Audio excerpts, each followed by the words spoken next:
Minus 30 seconds.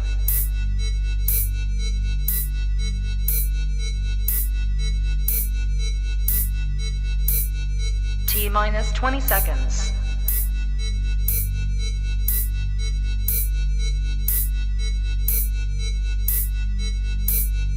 10, 9, 8, 7, 6, 5, 4, 3, 2, 1, 0. What in the fuck is up, my people? What's up? What's up? As y'all see tonight, I have been left alone. My people, they can't figure out how to get online. I don't know what the fuck is going on, but we're going to do this tonight. How y'all feeling? Y'all talk to me. I need y'all to talk to me. Since I ain't got my normal cast on air tonight, I need to see my conversation from my people. So I'm not going to even get started until somebody say hello to me. I'm waiting on my first hello. Then when we get into this hello, we're going to talk about what tonight's topic is. Because tonight, I think we're going to get into some shit. And I was really hoping that I had my whole team tonight. Because tonight's topic, oh my God. Let me see if I can just show y'all what we're going to talk about tonight. Just give me a second. I'm sitting there having a drink. For those of y'all that in the group Talking Dirty, I made a post today. And I can pull it up so I can read what I put in the post. But the post was basically about a man that made a little comment. He made a little clip, and I'm gonna play the clip in a minute. But he was basically talking about a woman being a man's piece, or should a woman be a man's piece? Now, and ain't nobody said hello to me yet. I'm about to get offline. Somebody better fucking say hello to me. Whip that thing out and say hello to me. Well, no, that didn't sound right. Well, I'm gonna whip my thing out. Wait, girls, y'all got a thing too. Whip that thing out and say hello to me.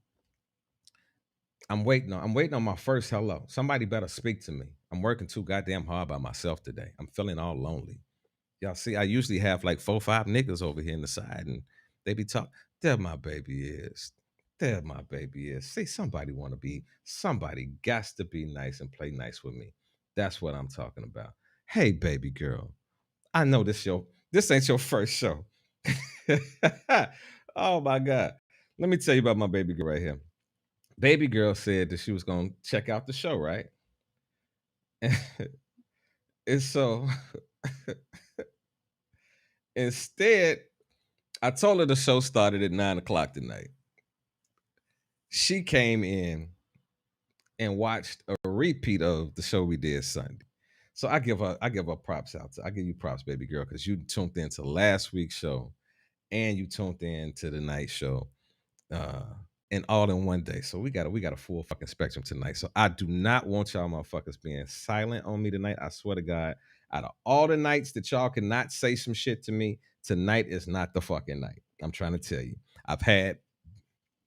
Y'all see, I already got my glass right here. I ain't even shared the show or nothing yet. But this is my question. Should a woman be a man's piece? First, I want to hear what y'all got to say about that. Because I was a little shocked. Let me see if I can even bring up. I'm gonna see if I can bring up on screen some of these replies that I saw. And I'm gonna let y'all read them for a minute. And I'm gonna let y'all get into it. I see I gotta rip some new asses by myself tonight. I see it's me against the world tonight.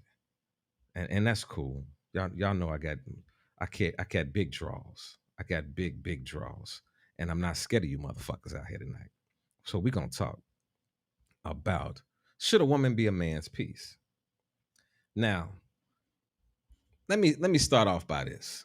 When I asked the question in the group of should a woman be a man's piece, I will give you ladies credit for saying yes. The majority of you said yes. The issue that I found with this particular conversation was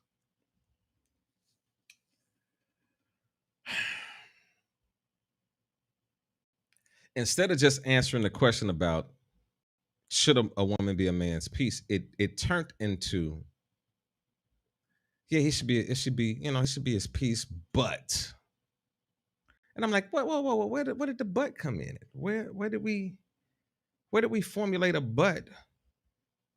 Now, I understand that women want to say that what that they should be to a man and what a man should be. I got that. But that was not my fucking question. My question was, should a woman be a man's piece?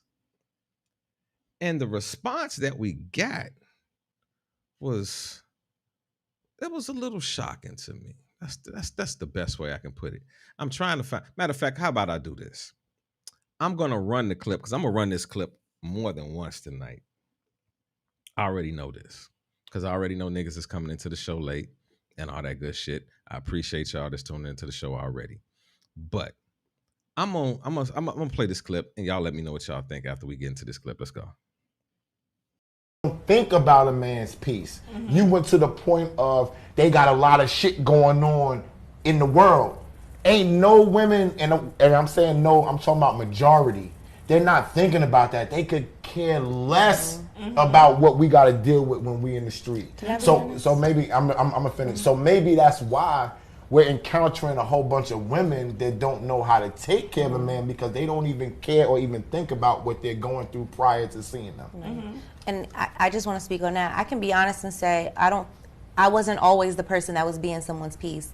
I can say that there were times where maybe whatever, if some people call it toxic or whatever, I've been in situations where I'm not thinking of longevity. I'm not thinking of building a future. I'm not thinking about our foundation. I'm not thinking of us stacking money together. I'm not thinking of us buying properties together, making sure that you're in a good mental state, making sure that, we have our shit together and, we're trying to go somewhere together. I've been the person that's like, fuck it, I'm gonna be argumentative back, or fuck it, you having a bad day, I'm about to make that shit worse, or fuck it, like, as a younger adult female, that's how I could have been reacting towards someone. Don't get me wrong, I thought I was being their piece because we were having fun together. Sex was amazing. I want to spend my days with you all the time. I want you want to be with me all the time. But sometimes that's not enough. And so now I find myself in a relationship with someone who's like, I'm not going to tolerate you for you to be the type of female that doesn't think about my well-being as well. And that is very important. I didn't have my father in my life. My father was not around because he was incarcerated, but my father loved the shit out of me when I was a young girl, and I thought that was enough for me to give to the next man, but I didn't receive enough love from a man in my life to know how to give it back. So, in my current relationship, my man is like, like when we get into it, sometimes he's like, you can even ask how my day was, and I'm like, you know what, you fucking right. And I start feeling like, yo, damn, I have to be more considerate of where he's coming from or how he feels, or, yeah, I'm at home doing what I'm doing, or, I feel like I'm so busy, but he's just as busy. He's taking care of my household. He's making sure that, if I need something, he can do it. He can provide it. So at the end of the day, his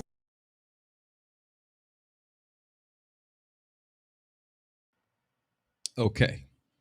Now I want to start reading what y'all got to say about this right quick. What's going on? I want to say, what's up, my girl Mia? I see my girl Mia out there. I see Shanice. I see Martrice. What's up? Now I want to hear from y'all right quick. What did y'all pick up from that clip? I'm gonna give y'all a couple seconds to type in what y'all, because I'm gonna let y'all go ahead and get all y'all shit off before I start, throwing my shit around here. And I'm gonna have a sip of this beer right quick. Y'all, please share the nice show. We're gonna have this conversation. I see tonight is the night I had to prove to you motherfuckers that I can get out here and stand in my own boots. I don't need nobody to ride with me tonight. I don't need nobody to ride with me tonight. Even though I would love for my people to be here, and if they wake the fuck up and can get online, then we're gonna rock this shit out. But I don't need nobody for this one. Okay, so I'm trying to see. I'm waiting on y'all motherfuckers to say something, because if y'all don't say something, I'm gonna tear y'all asses up in just a few minutes. Now, this is what I'm gonna do. First thing I'm gonna do is I'm going to show you some of the comments that were from the post when I shared this post. We're gonna look at some of the comments that popped up. Okay, is that okay with you? That okay with you, motherfuckers? Okay. Okay. Okay. This the comments right here. Okay. Now Carl came in and let me make sure y'all know this is the same post. So I ain't on no bullshit with y'all motherfuckers. Y'all see that? Now my man Carl came right in. He said, I'm learning to become my own fucking peace. These heifers getting on my nerves. Now, y'all know Big Note talks crazy. He don't mean no harm. Then, yes, love on a two-way street, both ways. I got that. I got it. Then I was asked, should men be our peace as well? Now, I want y'all to see what my response is. I said, indeed. Indeed. As we kept going, it goes both ways. Respect is a factor, blah, blah, blah, blah. If you notice, all of these comments, as opposed to just responding to what the man was saying about what he needed, it automatically flipped to, yeah, but what I need. And I'm not saying that you do not need these things. Ladies, do not take this as I'm saying that women do not need to be fulfilled and feel certain things in a relationship, and men do not need to be there. But, and that men don't need to be a woman's piece. But if you just pay attention, just read the comments. Every comment on not every comment. I want to give credit to those that just said yes or whatever. But every comment was both ways, both ways, both ways, both ways, both ways, both ways. Then it got a little heated. Now this was a good response. Now this was from Miss Lady Dose. She said, peace is an inner entity first. Both sexes are in need of peace, period. So to me, it's very shallow for a man to feel his woman needs to be his peace. Now when she said that, I got what she was saying. I got what she was saying. She was saying like you should have your own peace, period. That's not what I was discussing though. Then this is when it started to kick off. My man Carl came in there. He said, just be my peace. Just be my peace. God damn it. Then we kept going. And then this is where I made the comment. Now, this is what my comment was. I said, I find it very interesting that I watched this video twice, and he never once said that a man should not be a woman's piece. He simply spoke on what he felt a man needed and what was missing from his perspective. Now, I may be wrong and misreading the comments, but it seems as if the women are saying, yes, be his piece, but what about me? The question, now listen to this, the question was never about should he love you back. Now, I want to stop and put it in a disclosure, and I'm not saying that he shouldn't. I was just saying what the point that I was going for. It says, it was about hearing the heart of the man. Him just, I should have said him just thinking about what I'm just think about what I'm saying. I personally believe that's why men don't communicate well with women, because we can be having the same conversation and not listening to each other at all. Okay. And we can come back to these comments in a minute. Okay. I want to know what y'all feel about that. What's up, Ishi? Ishi, Tishy, Ishi. If you could call into the phone line, call into the phone line. Like, I feel sorry. Oh, damn. Let me open up the phone lines because I think I had the phone lines off. But am I saying something wrong? Is what the guy was saying wrong? Are we at a point, and this is an honest question, are we at a point that if a question is asked about someone else that we automatically think about ourselves? I'm just waiting. I'm just waiting. I'm really just waiting because I want to hear this. I need to hear this. And Ishtar, type if I can call you on the phone and get you on the line, because I need somebody to talk to me. I'm reading y'all comments, but I need somebody to talk to. I need to hear somebody talk to me. Okay, I'm saying yes, be his peace. I'm reading through some of these comments. She recognized her shortcomings. Okay. Okay, we got some more comments coming in here. Okay, I'm about to inbox you what number to call, because I got fucking phones up the yazoo. Give me 1 second. Let me pull up what my other fucking phone number. That's a damn shame when you don't even know your own damn number. That's a damn shame. So this is up. There we go. Wait 1 second, y'all. Let me send this my phone number over to her right quick so she can call in on this line, because I'm gonna open up one line just for her to get on. But I want to know what y'all really think about this. Let me see. Ishtar? All right, Ishtar, check your inbox.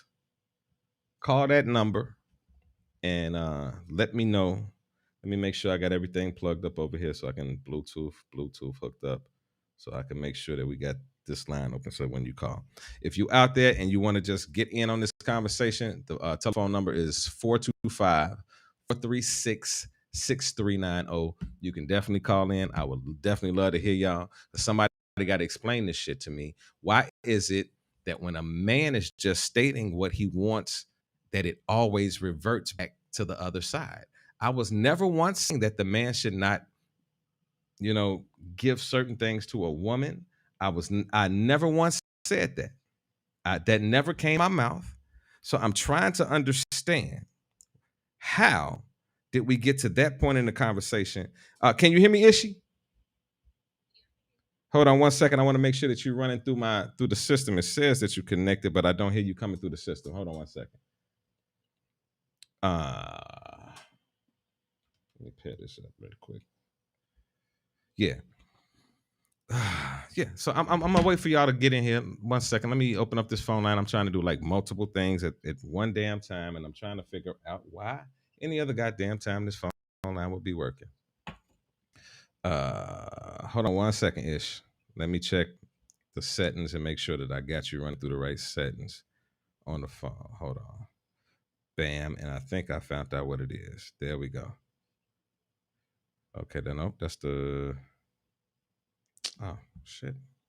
All right, I'm tweaking. Y'all, please excuse me. I'm doing so much right now, and I'm trying to get the show going. I got you coming through my Bluetooth. I got to get you coming through the studio live through the actual sound system. So, yeah. So, and I hate that you can't use the other line. Y'all hear me talking to her on the other line, but y'all can't hear her talking back yet. Hold on 1 second. God damn it, this is so pissing me off. Hey, let me try to call you right back, Ishi, and see if it'll pick up through that way. All right, babe. All right. So, let me read some of these comments. I can call in. Okay, Courtney. There go Courtney. Asked you just a little late today, so I ain't gonna talk about you too goddamn bad today. You just a little late today, baby.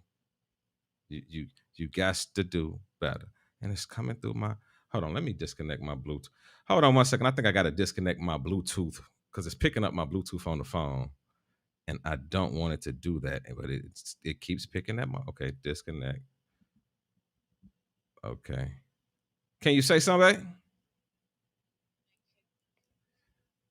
This is so fucking crazy. And I never have no problem hooking up my Bluetooth. Okay.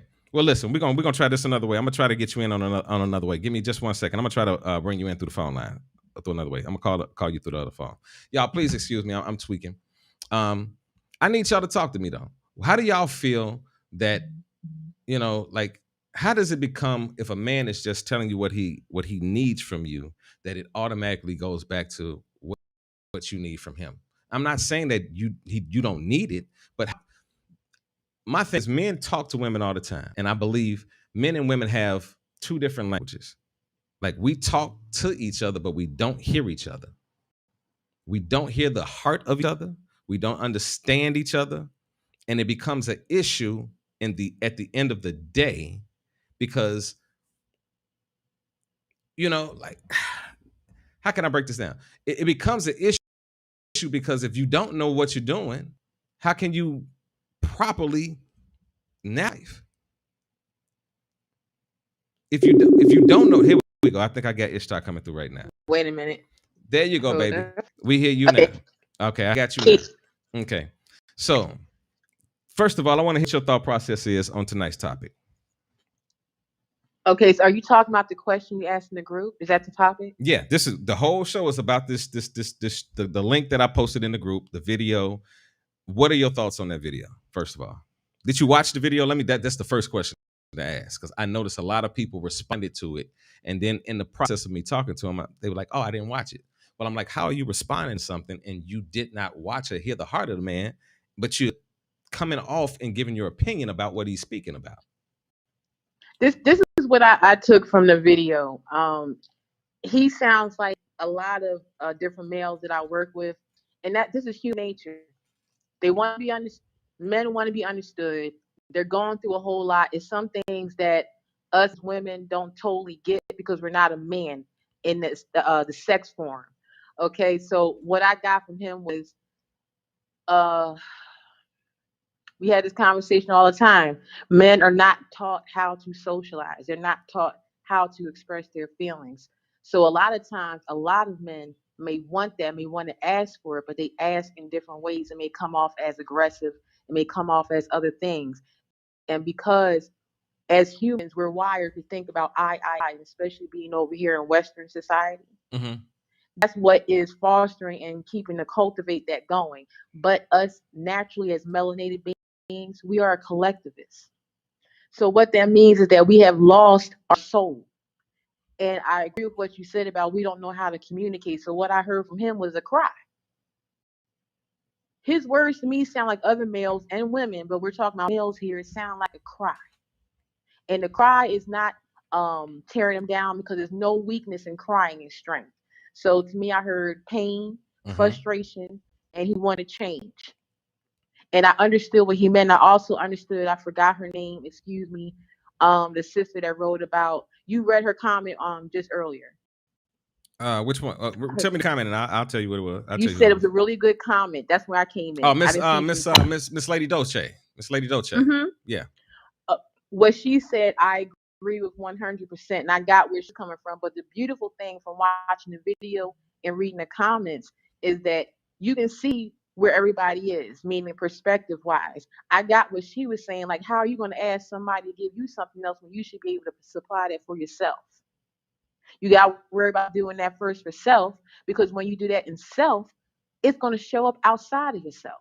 It's called reflection, vibration. So that's what I got from it. I heard a cry, frustration. I heard yet another one. When are we going to wake up and really start to do that and listen to each other? Sometimes when one sex may need to just get that off their chest and be heard, it goes both ways. So I see in the comments, because I was one to ask, I wanted to see where it was going to go and to see, well, can the man do the same for the woman?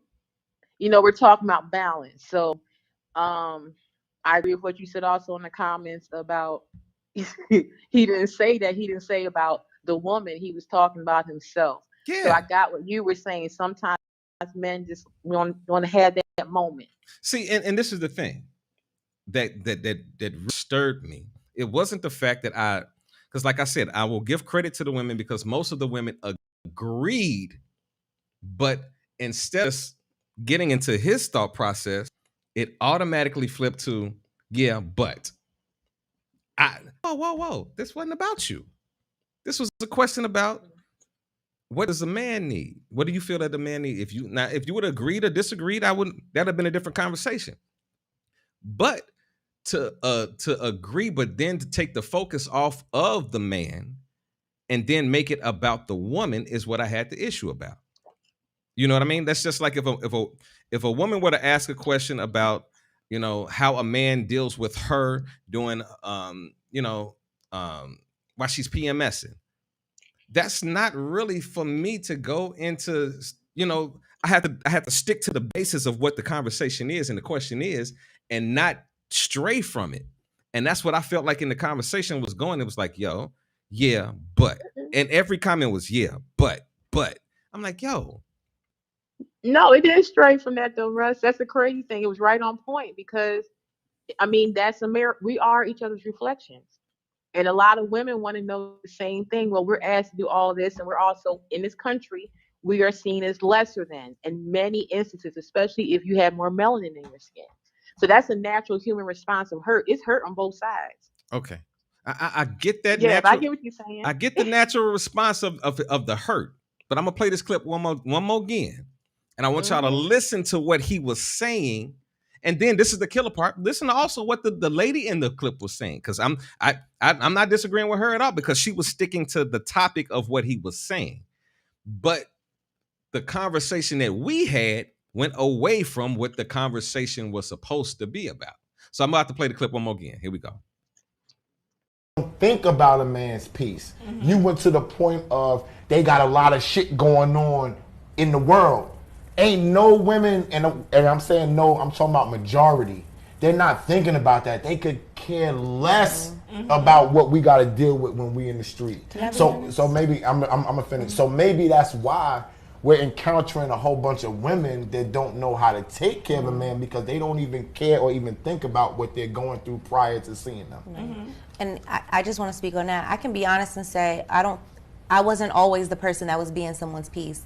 I can say that there were times where maybe whatever, if some people call it toxic or whatever, I've been in situations where I'm not thinking of longevity. I'm not thinking of building a future. I'm not thinking about our foundation. I'm not thinking of us stacking money together. I'm not thinking of us buying properties together, making sure that you're in a good mental state, making sure that, you know, we have our shit together and, you know, we're trying to go somewhere together. I've been the person that's like, fuck it, I'm gonna be argumentative back, or fuck it, you having a bad day, I'm about to make that shit worse, or fuck it, you know, like as a younger adult female, that's how I could have been reacting towards someone. Don't get me wrong, I thought I was being their peace because we were having fun together. Sex was amazing. I want to spend my days with you all the time. I want you want to be with me all the time. But sometimes that's not enough. And so now I find myself in a relationship with someone who's like, I'm not going to tolerate you for you to be the type of female that doesn't think about my well-being as well. And that is very important. I didn't have my father in my life. My father was not around because he was incarcerated,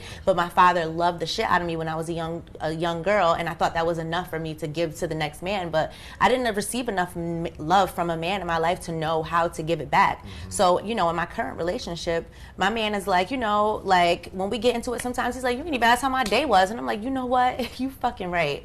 And I start feeling like, yo, damn, I have to be more considerate of where he's coming from or how he feels, or, you know, yeah, I'm at home doing what I'm doing, or, you know, I feel like I'm so busy, but he's just as busy. He's taking care of. All right, now talk to me. What do you think about hearing that? Honestly, I agree with it across the board because it's a disconnect. Yeah. It's a major disconnect. And I'm gonna tell you about the disconnect, because somebody just texted me while we on the show to give me their opinion. I said, don't fucking text me. You better type that shit on the, like, if you got you an opinion about it, and especially while I'm talking about it, you better type that shit in the comments so that everybody can see what you're thinking about. Don't inbox me, because I'm a fuck around and call you by name. Miss Christina. Miss Christina. Don't be inboxing me talking about, this is what she said. I don't agree. I feel a lot of your comments are flipping it towards women need peace because of our past hurts. Again, my conversation didn't start off asking about a woman's perception about this. This was a question about the state of a man and what the man felt. I'm not arguing about a woman needing the same things that I'm saying that this man would need. I'm saying they both need it.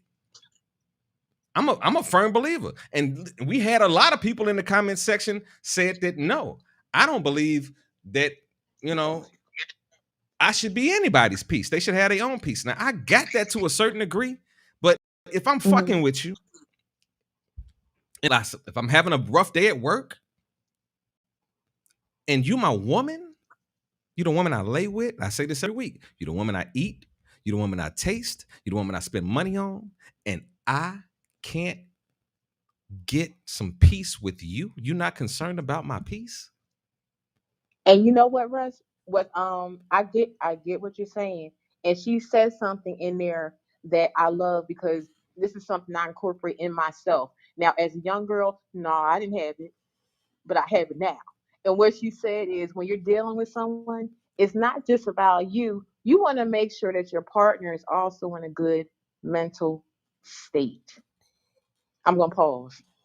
What do you think about that? Say that one more again, because I was reading Christina. Christina tried to pop her ass up in here and say something now. But what you say? When you try to make sure that you are okay, but not just that you are okay, but that your partner is in a good mental state. Yeah, like you have to. I think it's an even playing field. It's an even playing field. Just like I say it all the time. Like I work a lot. And a woman can meet me and they can see what I do and they be like, "Oh, that's what's up." Then But then when they have to deal with what I do, it's a different conversation. Hmm. You know what I'm Yeah. saying? When you dealing with me getting up, telling you on Saturday nights we can kick it, but I got to get home because I got to get up on Sunday morning because I got to be at work at 9 o'clock. I can't be fucked up at work on 9 o'clock. Well, most motherfuckers can party all Saturday night.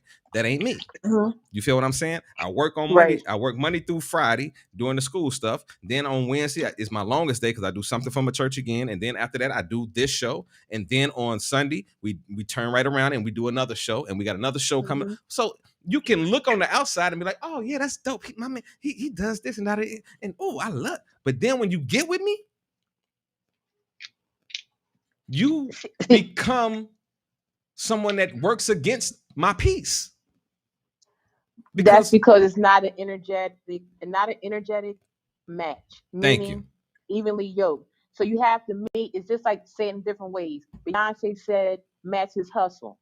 It doesn't matter which way you say it is. You have to meet your equal, and your equal will understand certain things about you. But you also have to communicate because everybody's not a mind reader. So, like you said, you have a busy schedule. So, whoever you get with has to be in line and have their own hustle, but also know how to integrate, have a family. Whatever is at the core of your values, that person has to have similar values to you because you're going to be in harmony together. And I'm not talking about names and places, I'm talking about some core characteristics, some core shit Yeah, that y'all gonna have that's gonna sustain you in your relationship called the foundation. that's right. Because like I said on the show Sunday, all right, now it's one thing when you getting with somebody and you meet them, they got a good job, and they fucking you right, they taking you out places. But what's gonna happen on the day where that man or that woman has an accident and they can't do that shit no more? Are you still gonna be with that Right. motherfucker? Are you feel what I'm saying? Like like Mm-hmm. like for this is my comment to those that talk about somebody should have peace already.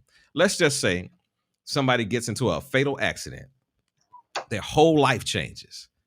They cannot. Well, I'm not gonna say fatal, but a very life changing accident. So the way that they live their life changes. They go from walking to being in a chair. Mm-hmm. They go from working and making money to not working at all. Mm-hmm. They go from being a very upbeat person being depressed. Mm-hmm. So that piece that you say that they should have, that person should have, and I agree that they should have it, but now that piece ain't there no more. You feel what I'm saying? Because he is in a bad place or she is in a bad place due to all of the stress that they got going on in their personal life. Now, if you my woman, you mean to tell me I'm not supposed to find no peace in you? Right. Especially if I So, was yeah. especially if I was that good nigga to you before the accident. Well, you know what, Rusty? The beautiful thing about that is both are right. Why? Because yes, that person should be on a pathway defining what peace means to them. Okay, and anything that someone wants to know that's going to change their life does not happen outside of yourself. That's one thing. And what you just said about the woman, uh, like if that happened, and that's happened to quite a few, where you may be at one state of being in your life, and then something happens, life happens. What are you going to do? So when you get with people, that's something to think about. You know what I mean? As the things go on, like people can say a lot of stuff. Like I tell people all the time, I'm the show and tell girl. What you say is cool and all, but I like to see it in action. You know, like when people want to claim you, we talk about relationships. All right, that's cool and all. So this is the type of woman I am, and this is the type of woman that my man is. So if that is in fact you, then this is the characteristics. These are the things. This is the harmony. There's certain things that I'm going to say and certain ways I'm going to be that you're going to be in tune with me and know. And it only happens by joining together and being open and honest with yourself first. That's where peace comes from. And then the other person. But when you get with somebody, know that, okay, why are you getting with this person? First and foremost, like you shouldn't be confused at that stage. Like At all. there shouldn't be no confusion At there. all. At Because all. some people end up in relationships and they're like, this person gets on my nerves or this and that, but you're still there. Man. What's the end? What's going on? What, no. Finish the sentence you were about to say. What's the what? The end game. What's the end game? Yeah. What's not But there is no end though. Cause see, listen, I think in analogies all the time. I can walk in GameStop right now. They got a bunch of games. Every game ain't for me to play though. We in a game right now. You feel what I'm saying? Like, I get a different feeling when I'm playing Call of Duty and NBA Live and shit like that than if somebody cut on Super Mario Brothers. I'm not interested in Super Mario Brothers, but it's still a popular game. It's making money all across the fucking world. But that ain't a game I want to play. That ain't the game I want to be in. And then this is the sorry point that I see, and I want to ask everybody that's listening to this show right now and ask yourself one real good question. Have you fucked with everybody that you fucked with off of real, genuine principle? And have they fucked with you off of real, genuine principles? And if the answer is no, how do you equate what a real relationship and what love really is supposed to be if it never was reciprocated, if you've never really even been through it? Because guess what? Some of us are, ain't spring chickens no more. Some of us is in our 40s. So, we didn't had that's still fresh we didn't had boyfriend and girlfriend and boyfriend, and some of us didn't had boyfriends and girlfriends. You feel what I'm saying? Because we in this age now. We in this whole party lifestyle. Everybody got everything going on. But out of all the motherfuckers that you done been with, all the motherfuckers that you done had sexual experiences with, all the motherfuckers that you done went on a date with, how many motherfuckers were actually evenly yoked with you?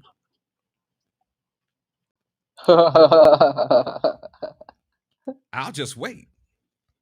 I mean, I was waiting for wait. someone else to jump in. I ain't want to just, No, it's just me and you. It's just me and you now, because fuck it. It's me and you tonight. We're going back to the beginning of this. This is like going back to about 6 years ago when we first started this shit. So, so when you think about it, think about what was the question that I just asked.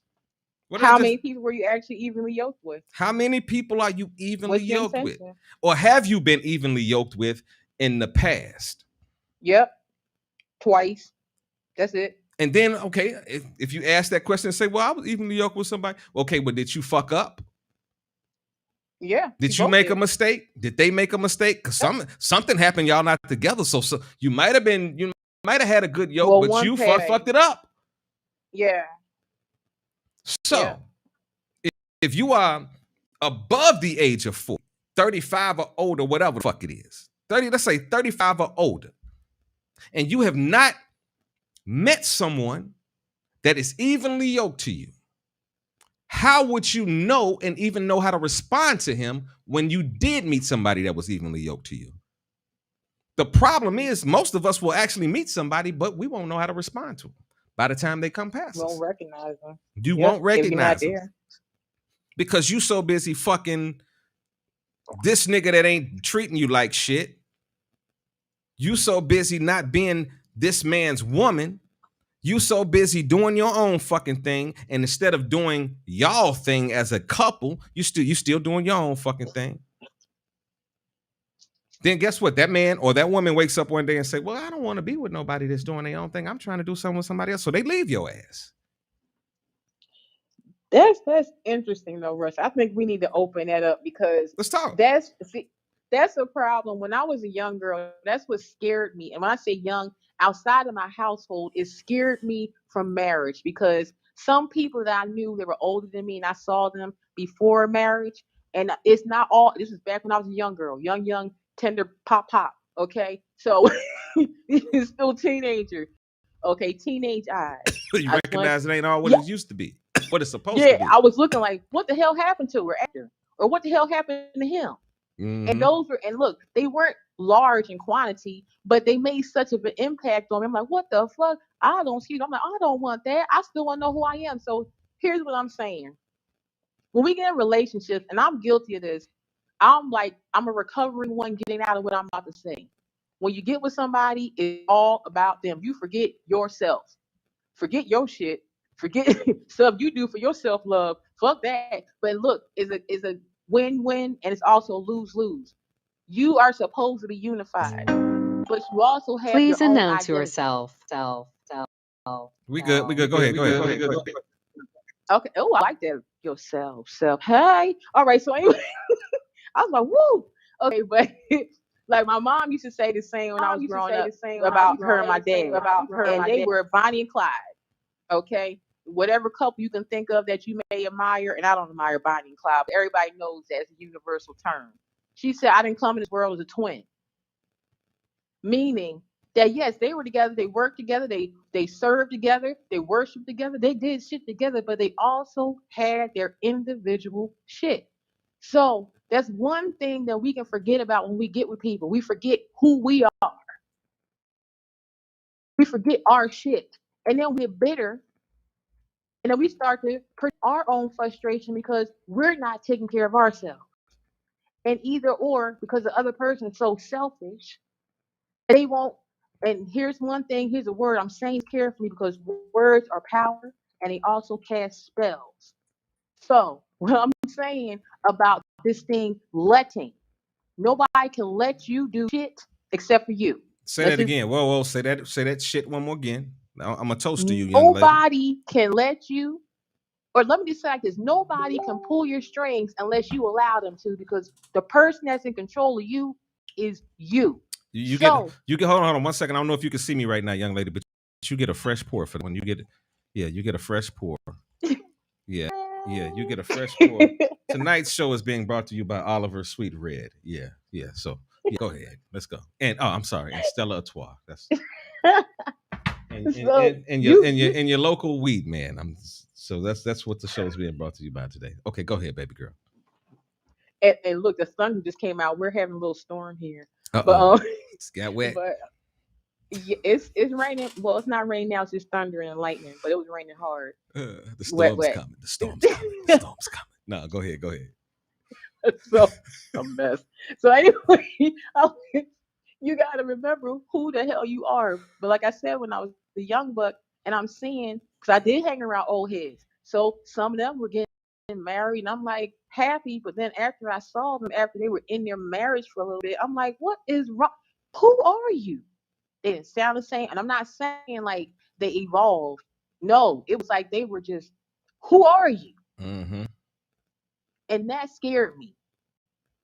Why are That's you scary in? because it's like the body snatchers. Like, what happened to your soul? That's what I was looking at. Yo, did you see this week's episode of The Shy? I've never seen one episode. So I Okay. have to catch up. I got to do Okay. a I'm what's telling that, you, marathon? listen, you're a very conscious person. So I'm telling you, this is a show for you. Now, in this show, it's a girl that she was raped, and she was pregnant, right? So Mm, she's going through the process of looking for adoptive parents, right? mm, So she met a couple, and you could just tell like they wasn't meshing.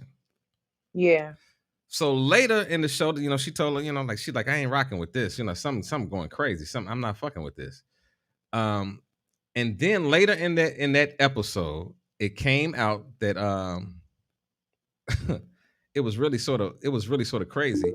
It came out that she got pregnant. Oh, here this nigga is.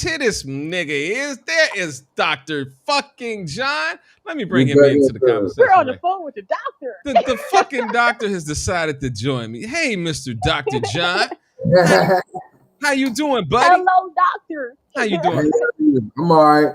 I had some Wi-Fi problems. It was stormy here in the Philadelphia area.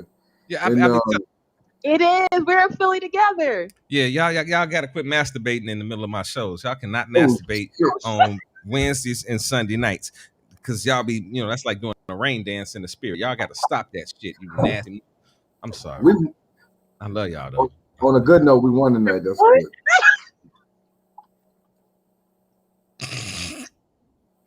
good. I'm sorry. I couldn't help myself. All right, go ahead. Go finish your comment. Come on, and then we're gonna bring Dr. John in here and see what he got to say about this. Well, no, let him go. Because I know you done messed up my whole vibe. Okay, see, she about to tickle I'm just the juice. messing up. Last week was my nuts, and that was my present. Hey, listen, don't bring up your nuts from this week, man. Last week, please.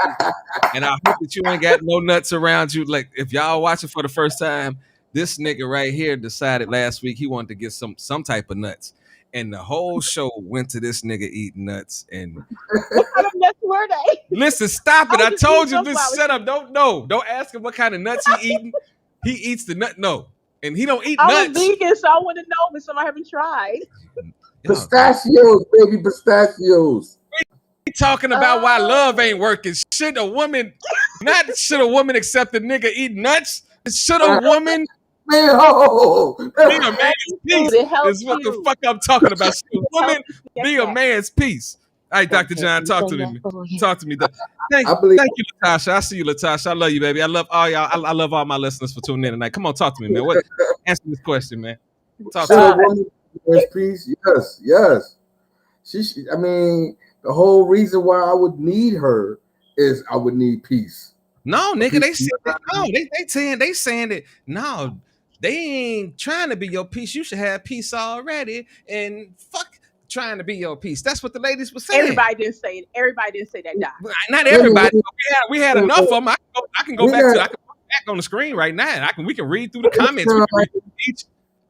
It's like a bunch of angry women. You don't want to be a man's peace? Damn. Yeah, man. They said fuck your nuts, man. Fuck my nuts and with no peace. I said, and look, Latasha just said, yes, I love them nuts. See, like, fuck them nuts. See, Latasha can inbox me. Latasha can inbox me. We can talk about nuts later. No, you don't. Stop it. Stop it. I don't think she can take all them nuts that you was pushing out last week. You had too many nuts on the screen. Wait. So Russ, tell me, women are in disagreement. What you say, Ishtar? Come on, Russ.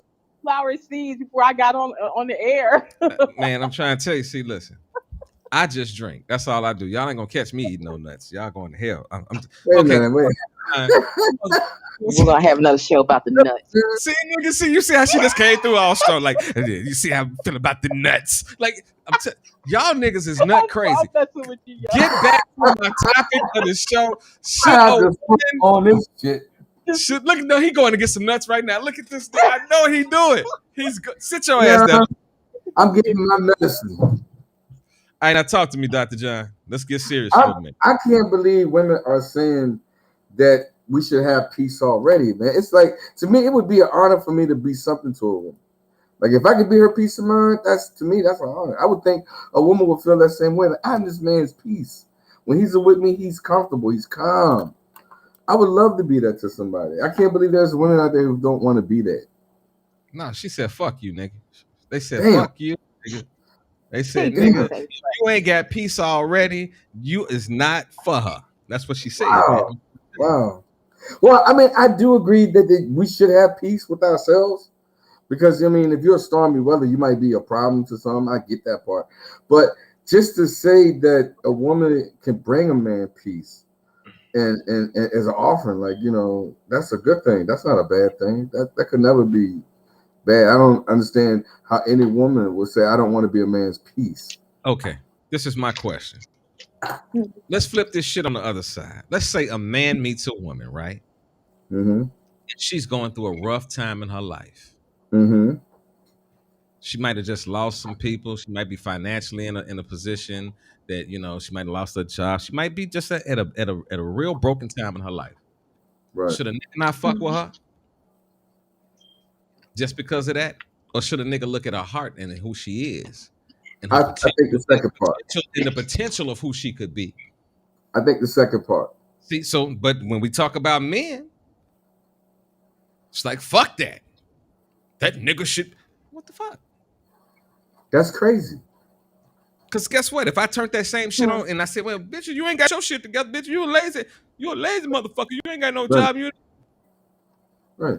I mean, doing to others as you ever have others doing to you. We always talking about, some of the Bible and stuff. Like, who would want to not have somebody treat them good and feel that way when they treat somebody else good? We got to work on this because this is crazy. No. See, this is the thing. I don't think we need to work on shit. I think you need. So, right? No. Listen, what I'm saying. Okay. If you worked on yourself, you wouldn't accept certain shit. Right. Like, see, like this issue. There is somebody with low self-esteem that goes through the shit where they go through all these issues. But if your self-esteem is sort of up to par, yeah, you might get into a relationship and meet somebody not on they shit, but it's like, okay, on to the next one. Right. Because you wasn't the right one. I'm not the fucked up one here. I might have some. I might be going through something personal. This might hurt me. At the end of the day, this might be something very painful to me. But I'm gonna be straight. I'm not gonna. My life does not stop with you. You feel what I'm saying? Right. That's where I believe a lot of people are because they have not found what they're looking for. They hurt. They broken, and they say, "Well, that's just the way it is." Well, no. Yes. No, take some response. I said this a couple weeks ago. Take some responsibility into the niggas that you fucking. Right. I can't sit up here and talk about my baby mama and say she's a piece of shit and she was an evil motherfucker without saying that, goddamn it, I laid with that evil motherfucker. I slept with that evil motherfucker. I gave good dick to that. I had a child with that motherfucker. Right. Now, that don't mean I don't love my child and none of that. But the fact of who the fuck I was fucking with is the truth. Look, but look, this is the question. But will he take the time to see her heart? What I just said was, fuck the other person, deal with yourself. If you deal with yourself, you won't have to worry about other motherfuckers so much. That doesn't mean that you won't come across bullshit and deal with certain things, but you won't be affected by it the same way. You won't give up on love. You won't give up on the sanctity of a wonderful relationship, marriage, or anything else. No, you won't. You'll be like, fuck that. And fuck him too. Fuck her. Cause niggas that got their shit together, when niggas doing wrong, we got a real good sense of saying, man, fuck that. Fuck them. The cutoff is on for you. I ain't fucking with you no more. Right. Niggas that have low self-esteem and fucked up, those are the niggas that go through anxiety when a motherfucker fuck them up. And I tell you that because I was a nigga that had low anxiety at a point and niggas would fuck me up and I would be just crushed. I wouldn't talk to nobody about it, but I would be fucked up. Right. I wasn't getting with the guys and talking about this bitch hurt my feelings and no. Yeah. But I went through what the fuck I went through. But the second I got into a different place in my mindset, once my mindset changed, certain things didn't bother me no more. I told y'all this last week when I was so used to being in a relationship that when I first got my apartment at damn near, I was 30, 39, 38 or something like that. When I got my first fucking apartment by myself in like years, I didn't have no problem during the day, but at night I was fucked up. Yeah. I'm actually going through that now. You know what I'm saying? Like it get nighttime and I'm watching fucking shit that I have never fucking watched a day before in my life. I mean, I'm just watching some bullshit all fucking night long. But guess what? After I got comfortable with myself, not what the situation was about this other person, but once I got comfortable with myself, I started going to sleep. Yeah. Right. And then guess what?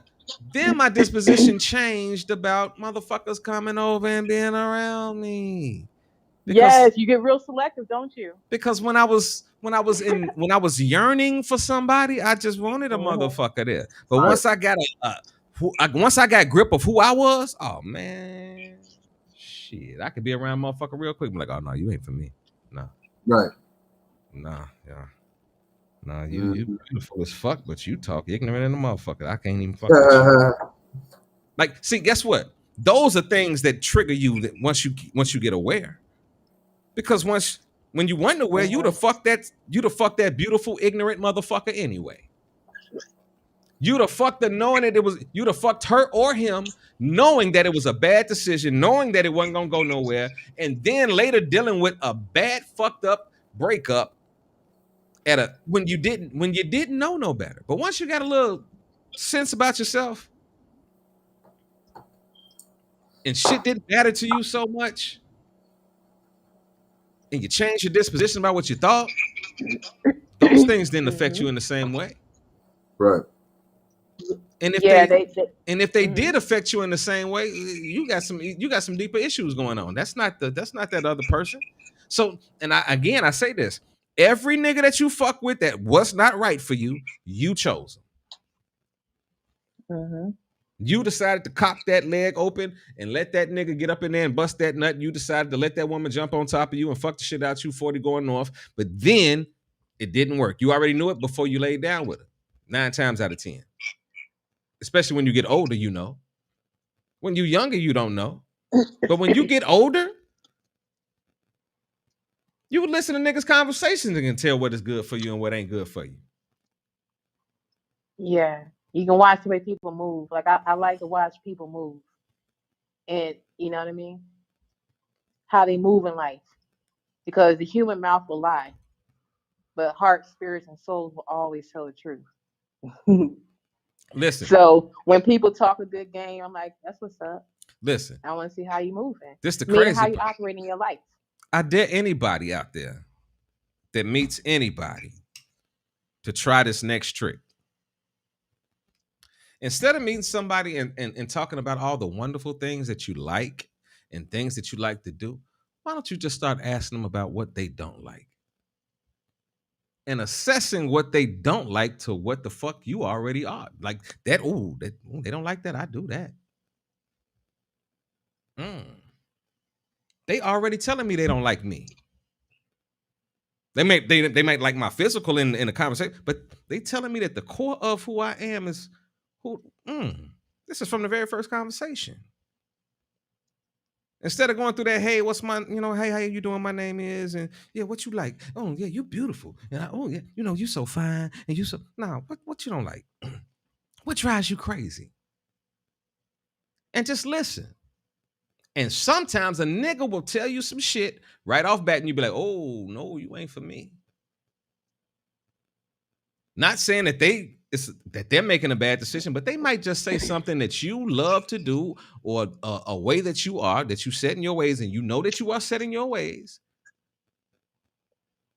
Like if she tells you, I like to go out and hang out, and I like to go to restaurants, and I like to kick it, I like to enjoy my free time. And you know that you're a person that likes to sit at the crib and relax and get yourself back ready for your work week. Well, guess what? That ain't the pussy you need to be chasing. Even though it looked good, you already are seeing the signs and hearing the signs because you asked the right questions from the very beginning. As opposed to getting to know somebody and only meeting and knowing what I say every week, you meeting a representative. Y'all Can I talking? add a little cherry on your dessert? Yeah, put that on there. I like dessert. Go ahead. Put Or some I'm gonna put put some put some some nuts on my some Sunday. chocolate. Put some nuts on No, my you Sunday. had a problem with nuts earlier. We're not putting no nuts. You No. saving that for a separate show. I'm gonna have a show with the doc and whoever else wants to. So I'm joking. But no, the cherry on top is this. You can ask the questions, but here's the other part of communication: being quiet, paying attention, and listening. Who actually listening? And hold up, not thinking in your head what you're gonna say next, or anything else may be going around in their mind, but actually still in your mind and listening to what the other person is doing. So here's something for people that may have a problem with listening, being an active Mhm. listener. When it's your turn to talk, repeat some of the things that the Right. person told them that you are listening. Oh, All right. some niggas ain't even Drip, thinking. drip. No, oh, listen. Some niggas is listen. This is the crazy part. Some niggas ain't even listening to you while they talking. Some people are here a part of what you say, and they already thinking about their response, and they just waiting for you to shut the fuck up so they can go again. That's what I said. Think about what you're going to say next. That's the ones that are self-absorbed. Like, I'm thinking about how many times have you been talking to motherfucker, and you be like, "Yo, I just said that," and they be like, "Oh, I didn't know that." Now I don't play those dumb games. Cause I know. See, I have different conversations with people. We can reenact if you want to, but no, I don't have them. Cause I Nah, know right off the back you ain't listening, I'm scared for you and to I'm reenact not wasting my anything energy. on this show. I don't know what you gonna be. You be What'd the, you say? I said I'm scared for any reenactments you gonna do. I don't know if it's gonna be a Oh my gosh, yo, he's such seance. a scaredy, Yeah, scaredy it's gonna be boo a sexual seance with some. Here he goes. See, no, I want to say something because that's where your dirty ass mind is going. Yeah, See, because yeah. ain't nobody say nothing, but that's how you cone it. My You my call my dirty magic sexual. That's my not right. It's part of it. my That's not all of it, baby. Keep digging. my mind stays Keep dirty. digging. I be telling y'all when I Scaredy become an boo old boo. man, if y'all see me at Russ, touch your face, man. listen, He go on with this no, seriously, when I photograph. become an old man, I'm trying to tell you, when I become an old man, if y'all walk past me when I'm an old man, and if I'm not on the porch talking to my grandkids and talking shit and asking them why they not going at the female on the corner and like, boy, you better go and get that. Like, if I'm not doing that, y'all need to start praying for me right there, because y'all gonna know I'm about to die within about 3 days. Like, I'm trying to tell y'all, I'm gonna talk my Russ, shit until the Lord, end of help time. me. Mhm. Yes. Keep me by the water. And keep the water wet. Yeah, keep the water. God. I ain't fucking with you. You got me sinning against God. Oh my! Please, no, I got you. Let me just be quiet. Okay. Continue. Okay. Now let me ask you a The question. Holy Grail. All right, how does somebody switch their thinking? Ooh, How do you switch your good thinking? question. If you are in the mindset of somebody that only thinks about themselves, and you're not thinking about the other person, you're not thinking about the other person's peace, the man's peace or the woman's peace. Because now I'm gonna open it up. If you're not thinking about the other person's peace, how do you transform yourself into being someone that could do that? Because there are people out there that are not shit, but they want to be shit. You know what I'm saying? They know that they're doing shit right. They know they fucking up. Like, come on, because I know I didn't had a couple days in my life, and I sat there and said, "Man, you on some bullshit." You know what I'm saying? And that's how I got myself up out of that bullshit state, by admitting where the fuck I was at. You feel what I'm saying? So how does somebody that is living fucked up and they got a bullshitting ass mentality, how do they get themselves to transform their thought process into being someone different? Oh, this is a beautiful question. Who Thank wants to answer first? Go ahead, John. uh, let me make sure I understand. Like a person is fucked up mentally, and they want to make themselves a better person. That's what you're referring to. Yeah, a nigga that when they dealing with relationships, they've been looking at it from the wrong perspective, and they've been doing shit wrong themselves. You know what I mean? Like, we're talking about a Mhm. person that is just, they got the whole shit fucked up, but they you know, they want it. They want to be in a different position. What would your advice be to that person to change their position? Lord have mercy. Mm. I, Well, I mean, first of all, I believe in encouragement. I'll do my best to encourage this person to do what they think is best for themselves. Like I like what she was talking about, active listening. You know, that's something that is, heavy in the field of humanities. Whether you get the psychotherapy or counseling or whatever, it's always interesting to have people solve their own problems. So I would kind of get this person to solve their own problem with their own way of thinking about what they're going through. So, for instance, if he's a womanizer and he think he has a problem with women, he can't stop sleeping with women. Like, I mean, well, What are the things you think that you can do to, to benefit yourself in a better way? Like, do you feel like you shouldn't go to bars? Do you feel like you leave the internet alone, or put the cell phone away? You got to find out what's your triggers in making you this way. And once you do that, the rest is on you, because nobody really can give anybody advice on how to change themselves in the way they need to change themselves. But you can encourage them. I may even pray for you. Who knows?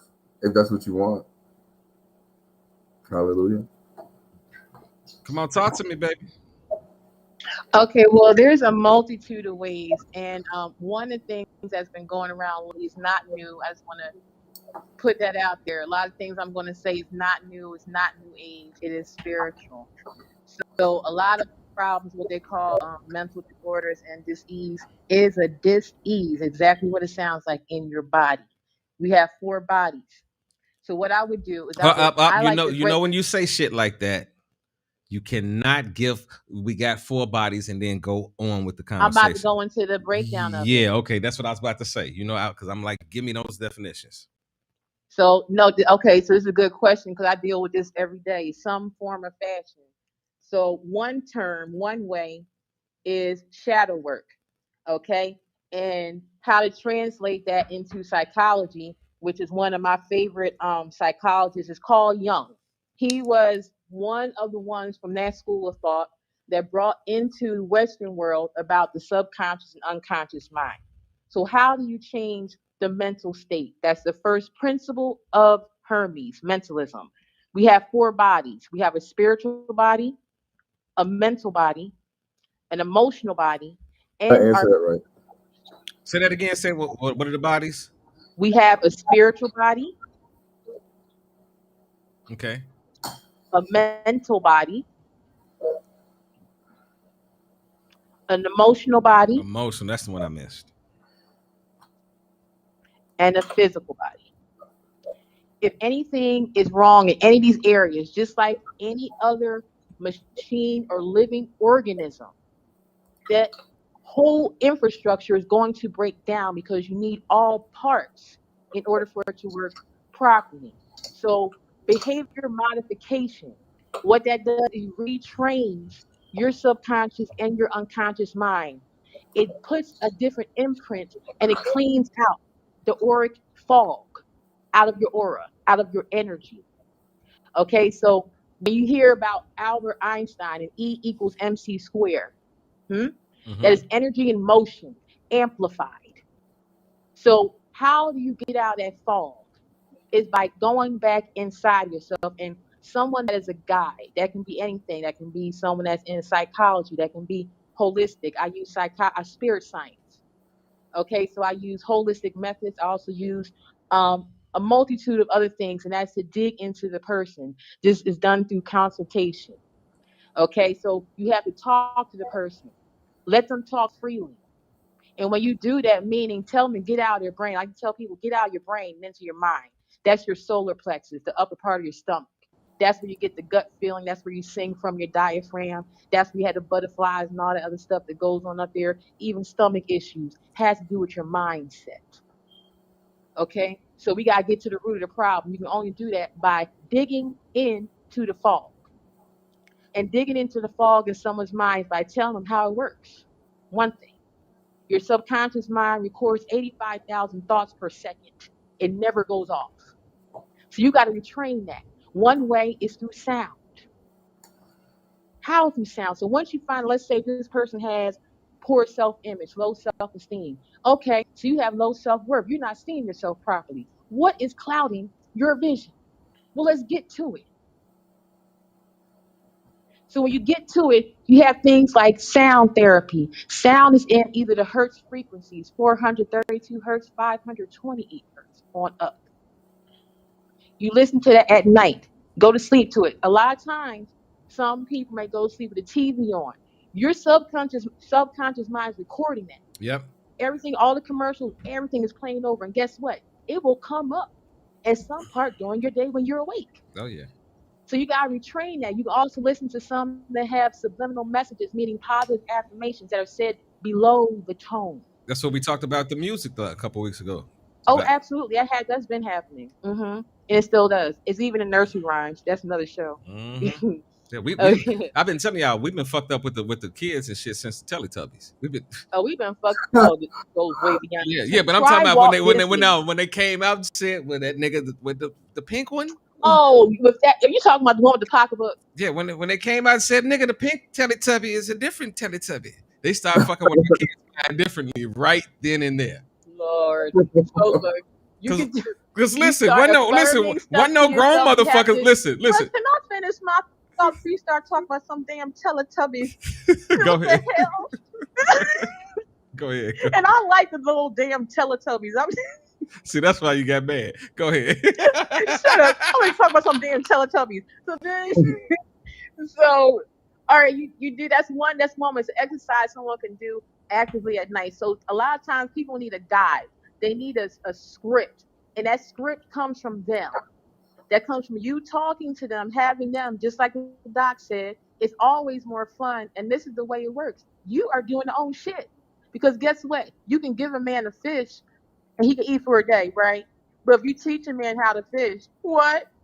Oh, he can eat for a lifetime. That's what this does. So you Because he gotta can do go it in on his small own. because check this out. You have accumulated whatever you've accumulated, however old you are, and I'm only going by this lifetime. I stress, I'm only going by this lifetime. Okay, so you got a whole multitude of stuff going on. The people done told you, you done told yourself, you done did this self sabotage, living in hell. That's that heat. That's the hell. When you live in your mind and you constantly keep going over shit repetitively over and over again. Nobody else is bringing it up, but you're still there. Ever notice that? How some people may have gotten over some stuff, but you're still there? Mm, That's a mindset. right. So you got to get into that fog, and you get there by being true with yourself. By what? Asking questions. That's a hypothesis. Right. Mm, So then you can search. And educated here's different guess. ways you can search through exercises. You got to get in tune with the person because it's not a one size fits all. So I got some of my people playing games. I create games. My curriculum is not a universal thing. It is based upon that person. Right. And we talk and we get those things. So they have low self-esteem. So you need a better self-image. How can we do that? Let's see where you're clogged at. Where in your chakra system are you clogged at? Because Mm, that has everything to do with how we operate. That is known as our spirit, prana. Huh? mm. That's what we operate off of. If we didn't have that, we would not be talking now. You get inside of that. That's where the problem lies. A lot of these things are just projections. So you get someone to see how it is. And however, you got some people more stubborn. You got to go another route. But that all comes from the teacher and that comes from the student. And that's Mm. interchangeable all the time. Those are just some ways. I give other healing methods and stuff to go along with whatever that person may need. Let me ask you this question: if you met Yes, somebody sir. right now Mm-hmm. and you knew that y'all were on two different pages, is Mm-hmm. it like just leave them alone or try to help them and leave them alone? See, in the past, I used to be saying the equivalent of Captain Save-A-Ho. I just believe that some people love. Uh-oh. I'm only coming to love on you because let me tell you what my little silly ass did back in the day, and that Mm, was even people I did not want to get with, meaning that it was a stretch for me to see myself with them. Not anything physical, but because their attitude was just so damn stank. Okay, and it would be people that would wear me down, or I would allow them to wear me down, or some people I would feel sorry for. So what I do? Oh, I'll be your girlfriend. What the hell? All right, so you don't do that. That's harming you and that person. If you don't truly want to be there, do not step into that realm because that is being selfish. If you know that. So no. If I knew that person, like, and it's not going off of anything human, I take all my stuff to the spirit world. And what I mean by that, I ask questions. I play chess. yeah. I like well-informed decisions. So I need to see where you're gonna be placing the board. You may not be romantic. You may be able to build something else together. I gotta see, or you may not have any place at all. But before you go cast me away, or I cast you away, I need to know what your purpose is because we met for a reason. So it doesn't have to be romantic all the time. Not all the time, no. Okay. Sometimes that may be a great business. That may be a great investment. That may be that one thing or whatever you were looking for to get you over to, to your purpose or whatever it is. That person may have it. So I like to see what it is because I love people. I invest in people. I invest in myself and I invest in people. So if this is a good investment, sure, we can rock out all day. I'm a lifer. I don't do short term over here. Either don't fuck with me at all, or fuck with me the long way. I don't do fraudulent shit. So if you a cool brother, and I mean spirit, I don't give a fuck what your mouth says. Excuse my language. I don't care what is coming out of your mouth. I care everything that's coming out of you. What I feel from you, what I see from you, where you move. And if you move, if we're in harmony together, we can rock, baby, all day. I be telling That's you, how I would handle it. I be telling niggas that when I'm off the shop, I be like, yo, it be certain times when Ishtar be feeling what the fuck she be saying. Oh God. And you can tell. Oh God. Because she'll either start cussing or she'll tell me to shut the fuck up. And she told me to shut the fuck up and she just cussed a little bit. I did. Oh, I did. I'm so sorry, but I'm sorry. You shut the fuck up. I'm sorry. She said, "Shut the fuck I'm up." sorry. She said, "Shut the fuck up." I'm sorry, Nigga. Let me get this point out, cause I'm on a roll. I'm on an emotional roller coaster right now, motherfucker. Listen to me. Hey, I got a clip. Here we go. Here we go. Next clip. Here we go. Tell me what we think about it afterwards. Love me. Love me for my flaws and for my efforts of pushing through this life. This life I sometimes wonder why I was given in the first place. This life that constantly reminds me of my mistakes. Love me when I'm damaged and too stubborn to listen to reason or take any advice. Love me when I'm happy, upbeat, and just simple and nice. Look at me like I look at you. Tell me you'll give me the stars and the moon. To remind me of your love when you are not by my side. To remind me I am loved and not believe the negative thoughts in my mind. Show me that you care and will always be there when I laugh or cry. Tell me that this life is worth fighting for and that I will survive. Give me tough love and pull me out of my pain. Hold on to my hand and gently whisper my name. Love me when I am falling apart and feel the need to run away. Hold me tightly in this darkness and help me make it through another day. Allow my smile to be your ray of light in your own hidden worries and shadows of doubt. Allow my words to soothe you and my love to give you the strength to not back out. Love me during the moments where I start to feel like I won't be missed. Love me when I'm unlovable and show it with a kiss. You have seen the monster inside of me, the corruption that happens within my mind. And I see how you try to support me and listen to me each and every time. So let me love you like I hope you love me. And together we will be able to see how beautiful life can be. Mm-hmm. Talk to me, Ishtar. What did you think about that? I thought that is a lovely poem that everybody should say to themselves. You should say that to yourselves first. That it put me in mind that she was reading that for herself. It was beautiful. You gotta love yourself before you can pour anything out on anybody else. And that's what that meant to me. You're saying that to yourself. Dr. John, what did you feel about that?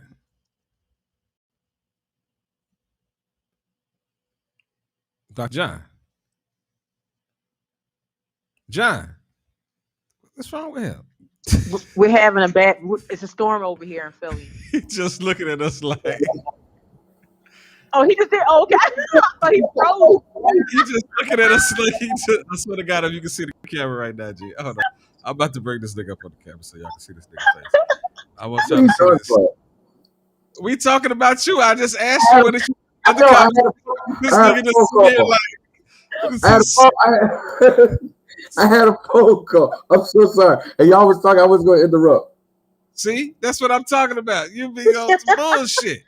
I asked you what the fuck did you think about the goddamn clip that I just goddamn played. I love it. I was reading it while I was listening to somebody rant about something else. I get a million calls. I gotta tune my life out sometimes, man. I need a filter. But it was beautiful, and the lady was beautiful. It was very emotional, and I'm getting into in my old age now. I'm getting into romanticism and chick flicks and stuff like that. And I guess I'm trying to at least. But it was warm. It was touching. He said it was warm. It was touchy. Look. I felt it. No, I'm gonna tell y'all something. Nah, he not gonna get away with that shit. That's a prime example of this nigga was not listening to the goddamn clip. And he I just, did. I'm reading it. this I'm reading it. next, next, See, look. no, My phone. this next clip, he gonna be the first. No, this next clip I'm about to play right now, you're gonna be the first motherfucker to respond and tell me what All you right. think about this clip. I'm- So I'm telling so I'm about to play the next clip for this motherfucker right now. This nigga I'm, think I'm listening. God, I'm listening. you know he wasn't listening because he wasn't listening to me talk about his ass for 5 minutes. You know he wasn't listening. Here we go. Are you sure you want to love me? You just told me that you love me for the first time, and I want to say I love you too, but there are so many things going through my mind, I'm a little nervous. Because I want to ask you, are you sure that you do? Are you sure you want to love me? Can you deal with my moods? Because I have a few. I like to be alone sometimes. That has nothing to do with you. I know I'll just need some time to regroup so I can be the best version of myself for you. I hope that's something you can understand. And if I get mad, I silence my voice instead of speaking up. I internalize what's bothering me, but I've realized that'll only hurt us both, so I'm working on that. I can also get a little sad and not know exactly why, but some days I feel a darkness come over me and I'll just want to cry, but those are the times I'll want you by my side. So if that scares you a little, then now's the time to say goodbye. I could be sensitive sometimes, and I take criticism a little hard, but just make sure it's constructive, coming from a place of love.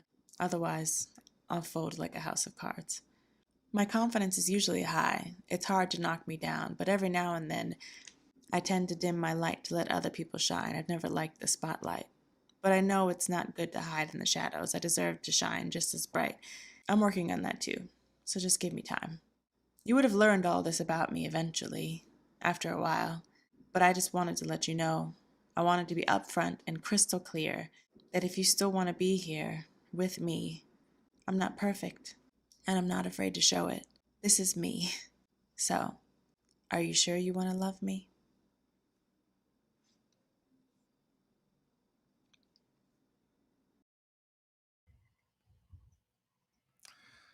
All right, we go. Are you sure you want to love me? You just told me that you love me for the first time. You're a beautiful lady. We're gonna start this. We're gonna start this one off with a lady's perspective. What did you think about that? Listen to that. What did you think? I heard a young queen tapping into her divine feminine energy. I heard her on her journey, and that's the love. The way she described it, that's similar to my love. So I resonated with it with both of them. Both of them. That's divine feminine energy. That I feel that all over. I felt her words. All I'm still feeling them right now. What about? Okay, be specific. What did you feel about what she was saying? Like, be specific. What caught your attention about what she was saying? What caught my attention was her energy behind her words. Her energy to me was authentic and organic. I can tell that was her soul speaking, not her head and her heart. So what I heard was her heart and her soul. And what she was saying was, you gave up on too soon. Ooh, I'm telling you, I'm a work in progress. And if you would have stuck around a little bit longer, you probably would have saw the lotus flower emerging. that's deep. That's deep. That's deep. Dr. John. Yes, I'm ready, man. I'm ready for this. All right. I'm ready. As I, Get it, let it go. yeah, here we go. All right. As I assess in her voice, I heard a little insecurity, which is new because you know when you tell somebody I love you first, you're very brave for that. Because sometimes it appears that you're the weak one because you said it first, but you're not. You're actually the stronger one. So she has some insecurity there, but she also shined with bravery by doing that. I also would say it's questionable for her, and it could be some room for error in her approach, not knowing both parts of this conversation, his or whatever. I think that she needs love, and she would do anything basically for it. So she's throwing herself out there, and hopefully, whoever she's saying this to is receiving enough to feel the same way. But she's being very brave to walk on that. It's thin ice right now for her, and that's how I see it. Oh, can I add something? Oh, I'm Go sorry. ahead. Go ahead. no, I want him to finish. I'm sorry. After you finish it. Are you done with Dr. John? You done with what you were saying? Oh yeah. That's what I assess out of her conversation. It just Okay, sounds like she's taking a walk on the wild side that one. okay, go ahead and ask your question, baby girl. Okay, that's interesting because there are a lot of women that are going on that journey. Like we're all going on that journey, and that's going back to who we truly are. So it was interesting to hear the male perspective because as a female, I knew exactly what she's doing, and that's being vulnerable. And a lot of women are afraid to do that in front of men because they will see it as Doc said, insecurity. And what she was saying was she was breaking out of her insecurities, but and to be that you have to be courageous. You're not hiding behind anything. That's right. She's very brave. But that's what a lot of women have to do to regain who they truly are. You You know, gotta be upfront with it. So even if it's a little scary, you still gotta do it. That's when you're stepping out of fear. That's when you grow. okay, Yeah, that's fun. It's interesting that was your 17, I intake. did it. That's interesting that was your intake. But check it out. It's Mhm. not my. I deal with this every No, day, no. and it's Listen, I. That's what we're no. all Hold going on. through. Let me say what I'm saying.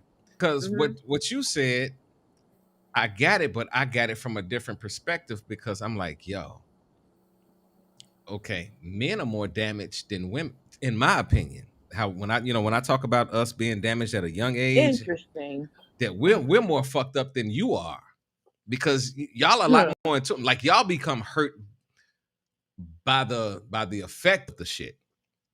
We just fucked up from from a young age because the underdevelopment that we go through. You know what I'm saying? Like we are so underdeveloped that In what areas? oh, and damn near every area. Even though I was like, remember I told y'all I was having sex at a very young age, but I had no fucking idea of my emotions and you know like how I felt. I had nobody to talk to. As a young boy, I grew up being, a boy. Boys don't go around talking about this girl, don't like me, or she cheated on me, or she don't like me the way I wanted her to like me. You know what I mean? I'm 9 years old. I fell in love with a girl that's 13 that took my virginity. You know what I'm saying? And I talked to my best friend. He don't even believe me, so I got nobody to talk to. So we grow up with a lot of bottled up emotions. Women grow up, in my opinion, expressing themselves, but we just don't pay attention. Men grow up not expressing themselves, and then when we try to express ourselves, the second we get somebody that does not listen to us, it sends us right back into shut the fuck up mode. Dr. John, what you think about that? I pretty much think, like, for the most part, you know, getting into new relationships or looking for whatever you're trying to find out of somebody is a difficult task. I'm at the age now, I just believe it just should come. And I totally agree with her about the spirit. When you align with the spirit and you found yourself and you love yourself strong enough to not worry if you're being loved, not fearing love, because fear is the opposite of love, you'll see real fast that people are drawn to you because you're confident, because you're strong, you got a faith, you're knowledgeable, you're understandable. Then you can choose the person who feels just like the way you feel. And the only way you can feel that way is you get to talk and communicate. And you get to understand who they are and what you were supposed to be with them. And I put up a post one time. Women, look for a man who wants to be a husband, not who wants a wife. That's deep, bro. That's That is fucking deep. deep. Yeah, That say that is again, bro. Say yes. that again. I didn't think that's deep. Women, find you a man who wants to be a husband, not wanting to find a wife. Okay, now let me ask you a question. What would you say to the Mm-hmm. what would you say to the man that's trying to be a husband and what he's looking for? Well, first of all, you got to know yourself as a man. No. What would your like how you made that comment? Women, find yourselves a husband, not somebody who's looking for a wife. what would your response be to the husband that's searching for the wife though? My response for a husband who's looking for a wife. Yeah, I what would your mean, response be to a man? I only can wait. Say, hearing that statement, it just burst in my heart. A man who finds a wife finds a good thing. I don't know. It just bust open, just like how the Starburst commercial comes out. Boom, just bust all over. So all I can say is that the significance of marriage has been tainted with all this bullshit that goes on in our world. But the real substance of marriage is the man. He looks for that woman. He finds what's needed for his spirit. I think about Adam and Eve in this conversation, how rib was taken out, but I like to go deeper than that. Breath was taken out of Adam to give to Eve. You got to share that same air. It got to be about y'all. You got to make it about us, the two, to become one. And I think being a person who done had marriages and pretty much been on both sides of the destructive side, as well as who want the marriage to work, I would give any advice to a man this way. You got to find a wife that's common to you. Yeah. Yeah. Like, don't be an Eagle fan and she a Cowboy fan. You know what I mean? That's gonna be hard. that's a situation. Okay. And I mean, I'm being funny with that, but at the same time, compatibility, you got to have it. Like you were saying before, Russ, there's people out here just settling. And they want love so bad they settle, and they end up with people they know they shouldn't be with. People they know they should avoid. They ignore every red flag, but they be on Facebook, IG, crying on the phone to everybody how somebody doing them. You knew that nigga was gonna treat you that way. You knew she was a hoe from the jump. How you gonna change somebody? But see, this is okay. Y'all know I got my phrases right that don't nobody else got though. That's because of, in my opinion, a lot of people are used to settling for settlesome living. Bang, I'll leave it right there. Yeah, Russ. Marriage is convenient. I tell y'all, I talk a lot of shit, but listen to some of the shit that's stuck in my mind and some of my concepts. You'll understand why I feel like I do. A lot of people they settle for settlesome living. Some people are so used to just settling for whatever. They used to selling for the job. They used to selling for where they live. They used to selling for the nigga they fucking with. They used to selling for everything. They used to settling for the education that they looking for the offsprings. They are a settler. Like and I hate to break it down to everybody that's listening to this show. Everybody has probably fucked with somebody that has been in that position, that has been a settler, or you have been the settler. Yes, yes, I agree. I agree. Because for me to have that understanding, I had to understand that I was settling for some shit at a certain point in my life that I should not be settling for. Preach, Russ. Didn't nobody listen? I didn't get that conversation from a buddy. I didn't get that conversation from Ishtar. I didn't get that conversation from nobody else. I had to have that conversation with myself and say, boy, you are settling for settlesome living. You are out here doing shit in the streets that ain't gonna, you can make a little money here and there, but the risk that you taking and all the other shit that you doing, boy, if you get fucked up, you have to know that you doing some shit to get you fucked up. And once that old phrase they used to say, don't cry with spilt milk. Please don't cry with spilt milk. Well, guess what? If I spilt it, I'm gonna leave you right there. Y'all ready for the next clip? Yeah. Bring it. All right, we got 2 more clips after this one. All right.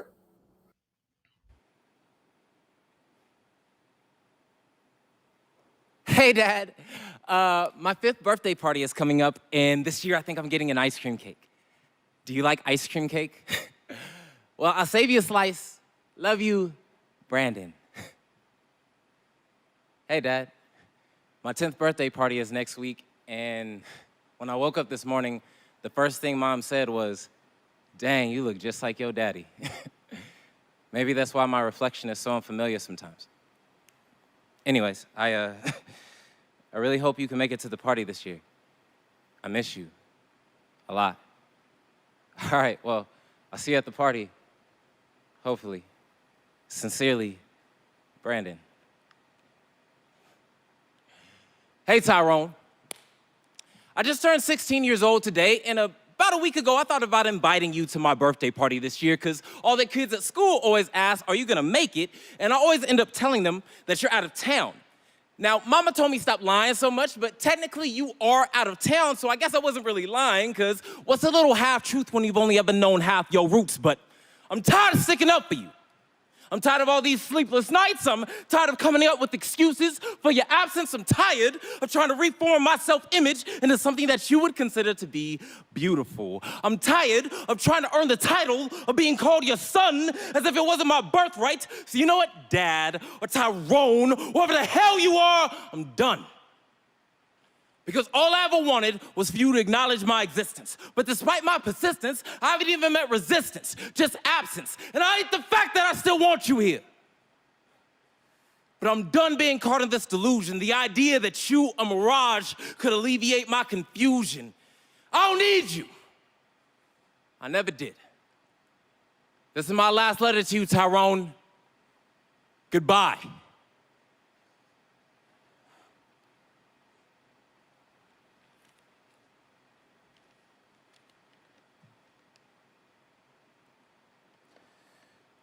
Dear Tyrone,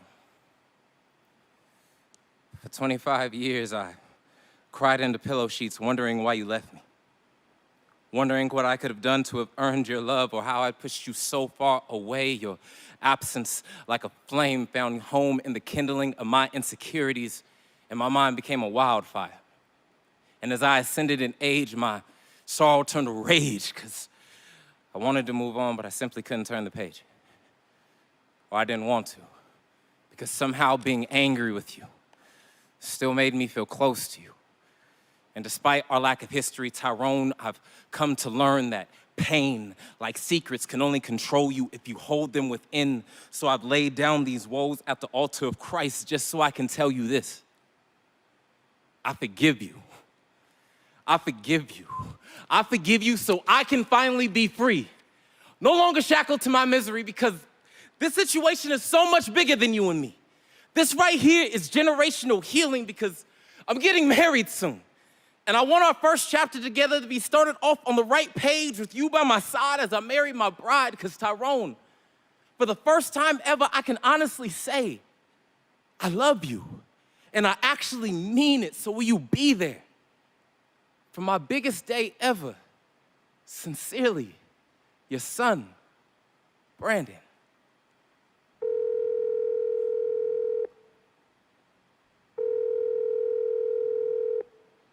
Hello? Hey, Tyrone. I got something I'd like to read to you. All right.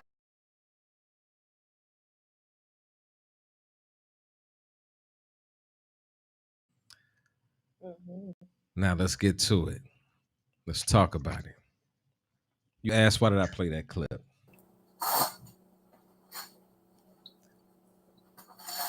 Because what we go through as adolescents, children, and all that shit forms the people that we become.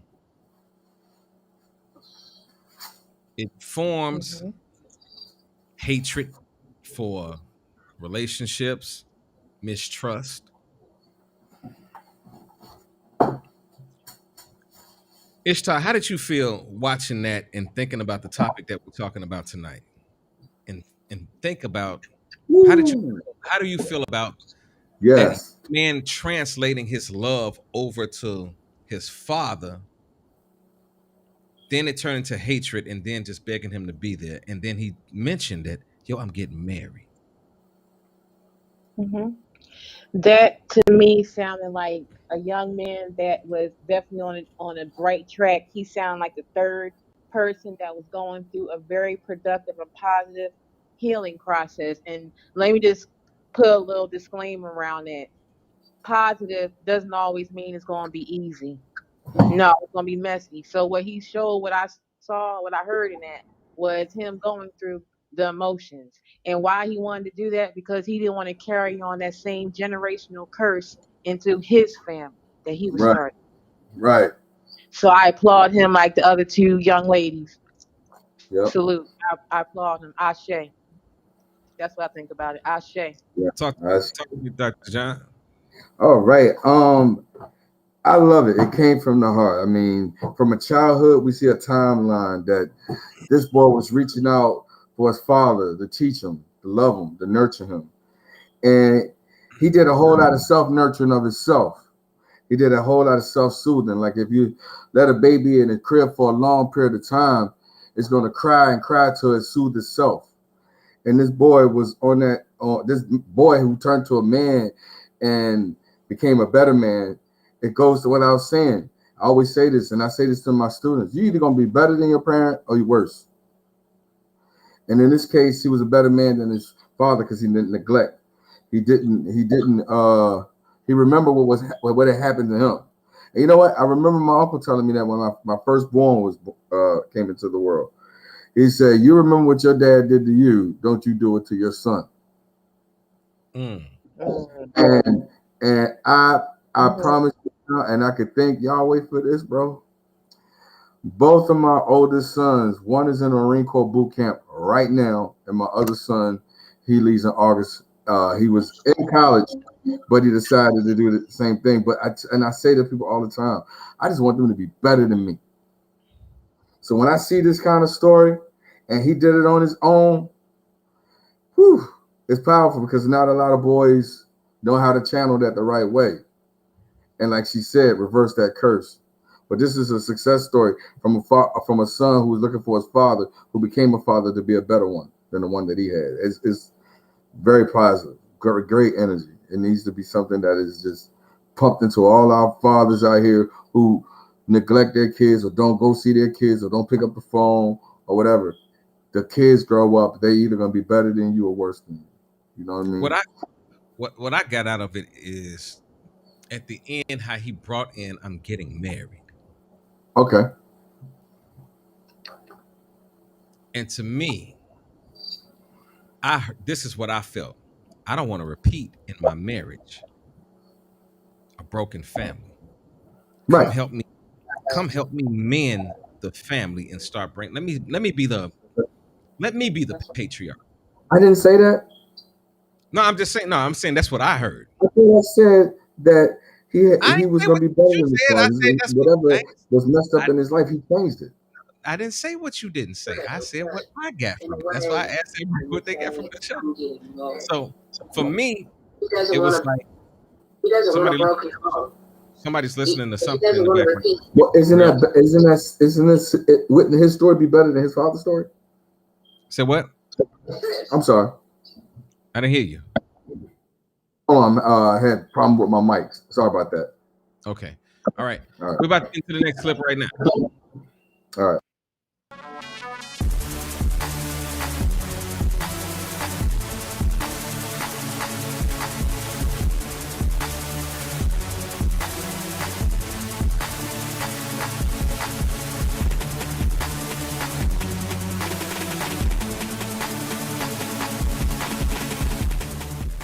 Check this out, y'all. You knew her, as I said earlier, as an ex-homosexual.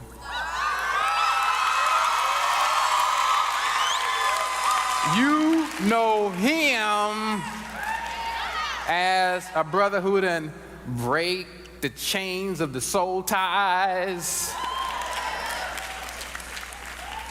And the glory, the height of glory, he's done reached the height of glory. Y'all check that one out, it's a good one. You know what I'm saying? And you also know him as a brother that did one of the tightest, like the second tightest wedding proposal surprise after mine. Now they married and they having a baby. Please welcome to the stage, Jackie and Preston Perry.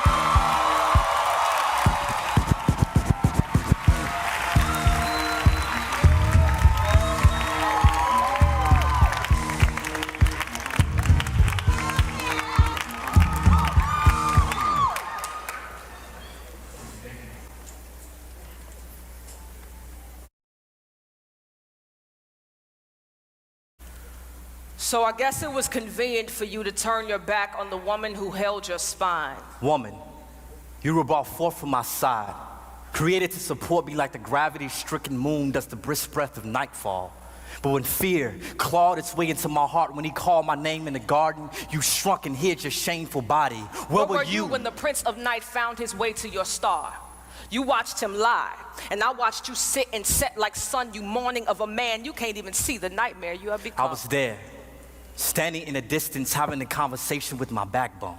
I wanted to stop you, but you let that evil reptile with eyes, slow dancing with deceit and tongue, swift as breeze, woo you dumb to think we could be wise as a God who thought the galaxies into existence. Adam, I thought he was my friend, letting me in on secrets God pinky promised the leaves not to tell. He pointed me to the tree, told me of what I was missing, and as my faith in his lies led me to stare, I watched death become gorgeous. But God is beautiful. Adam, my tongue became sight. The fruit looked too good not to Taste and see that God is good. God is thief. He kept us from the one thing he knew would turn our minds deity. No, God is wise, Eve, can't you see? In our feast for knowledge, we have become fools. Searching for wisdom in a mere branch, we forgot about the God who had the power to grow us from dust with no roots. His mind is wide as sky, and we were free as clouds, but now the silent hum of shame echoes the land. The eerie chill of father's curse crawls across our conscience, and the very river we bathe our naked souls in is damned because of you. What have you done? Do not blame me for murder and name yourself victim as if we are not both ghosts with skin. You left me for dead. Did you forget the sixth day when God made you from dust? But he made you from me for me. While sleeping, he called you from my cage bones, beautiful but you, with your prideful disposition, switched positions and tried to lead. Took heed to a four-legged snake without consulting me first. You didn't respect me. He gave you authority. He made you the head of us, but you became neck. I can still see the apple stuck in your throat. Adam, swallow your pride.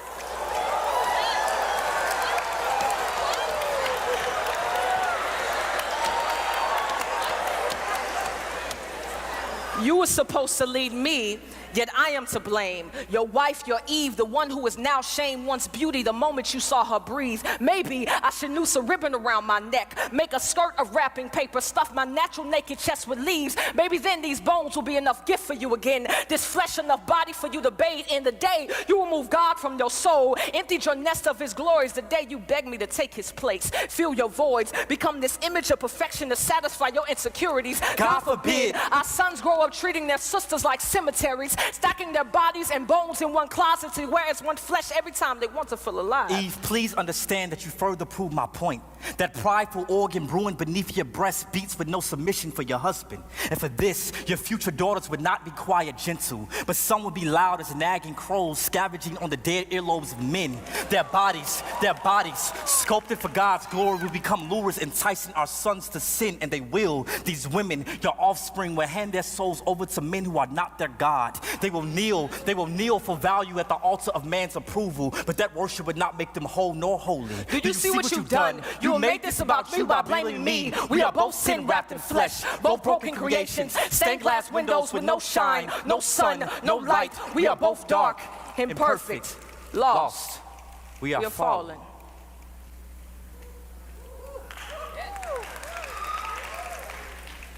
Wife, I'm sorry. Have you any idea how shameful my insides scream for not protecting the only woman I've ever known and loved from the sting of death? I feel like a lonely grave, wallowing in a walking coffin of a body, waiting for a voice louder than my fears to resurrect the scared corpse of a man I buried 6 feet under guilt. But believe me when I tell you, you are still the woman my vision sung to when I first saw you in Eden, Eve, even if God chose to separate us for 1,000 years for what we have done. I'll write you every day faithful, and my letters will literally litter the land with love, my lady. But excuse me, if the blood on my hands still drips thick with condemnation, I can only pray that this venom doesn't poison our unborn son, Cain. There is nothing but murder living in my genes, and I would die if he follows in his father's footsteps. Husband, forgive me in my limbs and the heart that led them away from the safety of your palms. The parachute folded beneath the bloodstream I left in vain. I promise I will never try to fly without you again. Your word is wind, and I would be fooled to disrespect the tornado I was created to love. You mentioned our sons, but remember our God. Remember what he told devil as he cursed serpent. He spoke of my womb, and from it a seed will come. The devil will strike his heel, but our seed will crush his head. Yes, we are dying, but one day we may rise from the dead. We are not hopeless. Mercy has its sights set on the sinners, and its source is our God. He will rescue us out of the sea of sin. Like hands beneath a drowning soul, a rainbow before the lightning bolt speaks, he reigns. When the clouds crack their shell, our God will appear and show us his yoke is easy. A light too mighty for anything pitch black to trap our backs back behind that cage we crave. The way of escape is near if we wait with hope, nailed to our faith. The truth cross-stitched to our burdened bodies. The life stretching like the arms of an horizon, rising for all to see. The sun still lives. Eve, forgive me. Adam, forgive me. God, we tried to be our own God. Please forgive us. Dr. John, what you think about that? That was beautiful. I was sitting here taking a couple notes, things that was just significant and stood out. Like, you know, it started from sin and blame, and they went from, you know, man versus woman to forgiveness, and it was like death, but then it was a resurrection. And I think that's where we are with all of this. Like, we need to stop blaming each other and start healing one another. And that was a very good portrayal of coexisting and understanding both sides and giving your relationship completely to the Most High. That's what I got out of it. It was beautiful. Ishtar. Ishtar still with us? Okay, but I think I lost her. We lost her? Yeah, okay. So I'm about to get into the last clip, and then we're going to get ready to end the show. Check this out. All right.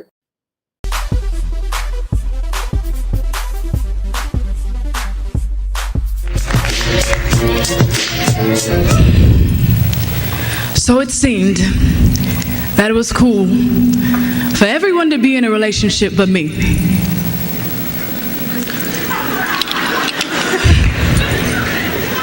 So I took matters into my own hands and ended up with him.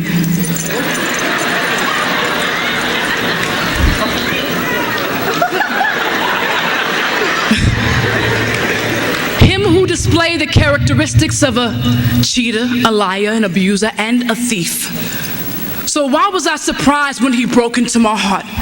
I called 911, but I was cardiac arrested for aiding and abetting because it was me who let him in, claiming we were just friends. It was already decided for me by the first date that even if he wasn't, I was gonna make him the one. You know, I was tired of being alone, and I simply made up in my mind that it was about that time, so I decided to drag him along for the ride because I was always the bridesmaid and never the bride. A virgin in the physical, but mentally just a grown woman on the corner in heat who was tired of the wait. So I was gonna make him the one. He had a form of godliness, but not much. But hey, I can change him, so I'll take him. I mean, he's close enough. Ready to sell my aorta for a quarter, not knowing the value of its use to me. Arteries so clogged with my will, it blocked his will from flowing through me. So I thank Christ that his blood pressure gave this heart an attack that flatlined my obscured vision, put me flat on my back. Through my ignorance, he saw. So through my sternum, he sawed and cracked open my chest to transplant Psalms 51:10. A new heart and a renewed right spirit within. So now I fully understand, better yet, I thoroughly comprehend how much I need to wait for you. See, the bad thing is that I knew he was in you from the beginning. Because in the beginning was the Word, and he didn't even sound or shine like your son. Out of the abundance of the heart, the mouth speaks, and all he could whisper was sweet, empty nothings. Which meant nothing. He couldn't even pray what I needed him to. Asking him to fast would be absurd, so forget about being cleansed and washed with water through the Word. But I know you are already praying for me.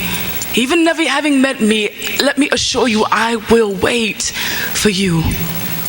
I will no longer date, socialize, or communicate with carbon copies of you to appease my boredom or to quench my thirsty desire for attention and short-lived compliments from sorta kinders. You know he's sorta kinda right, but sorta kinda wrong. His first name Luke, his last name Warm.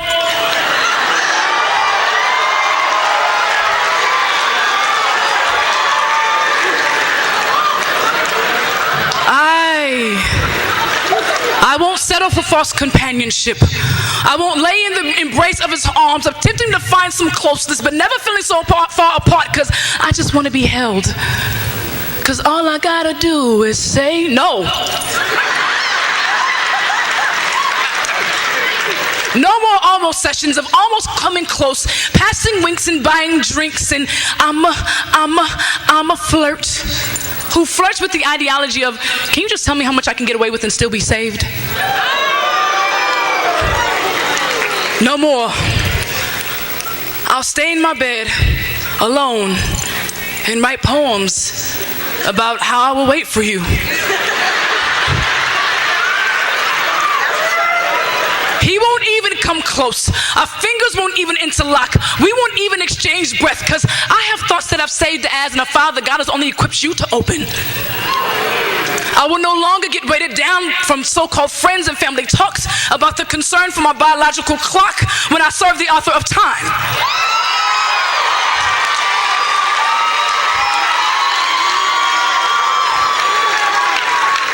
Who is not subject to time, but I'm subject to him. He has the ability to stop, fast forward, pause, or rewind at any given time. So if we could role play, you would be Abraham and I would be Sarah. Or you could be Isaac and I could be Rebecca, a servant's answered prayer. I am bone of your bone, flesh of your flesh, made up of your rib, Adam. And once we meet, like electrons, I will be bound to your nucleus, completely indivisible, atom. We even speak the same math. 1 + 1 + 1 = 3, which really equals 1 if you add them.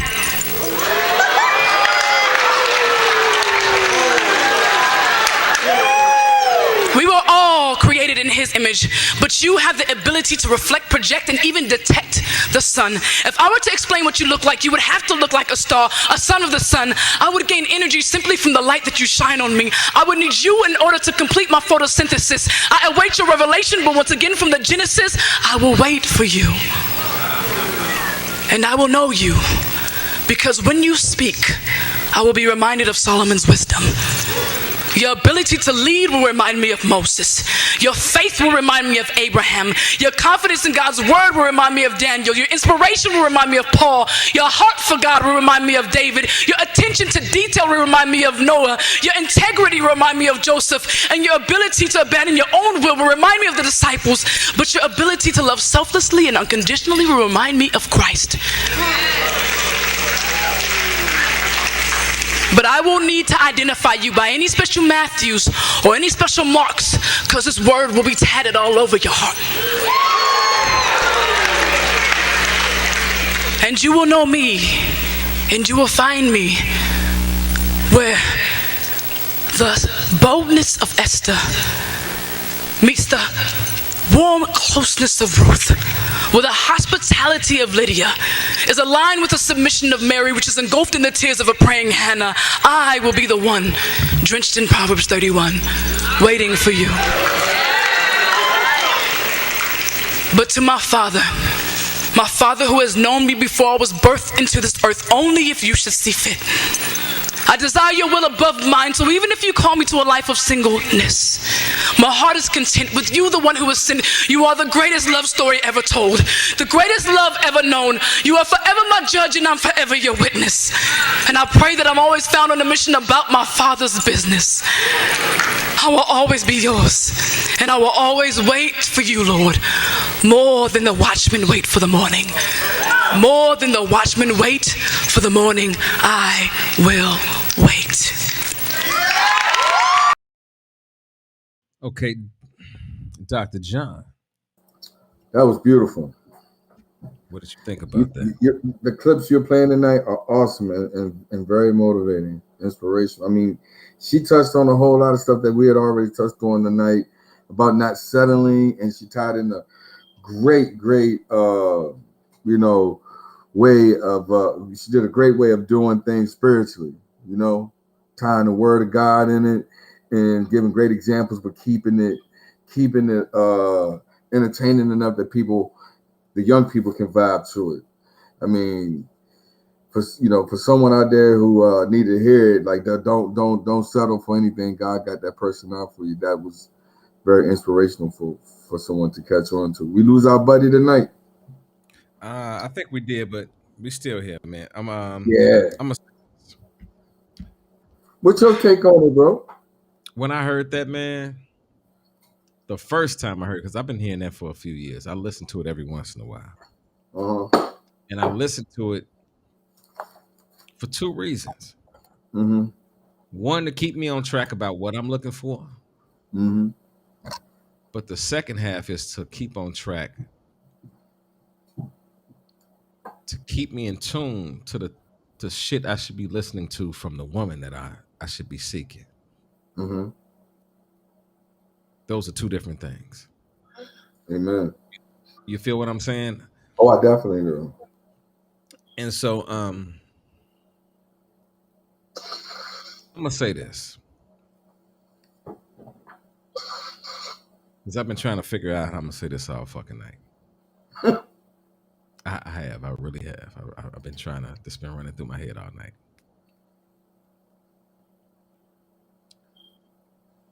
I'm thankful for the people that have stuck with me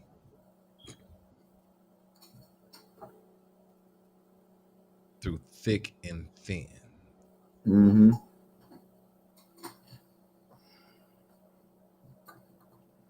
And thick and thin to me, when I say thick and thin, thick is when shit is good. Right. But when it gets thin, that's the testament of where you are and who you with. So I'm grateful. I want personally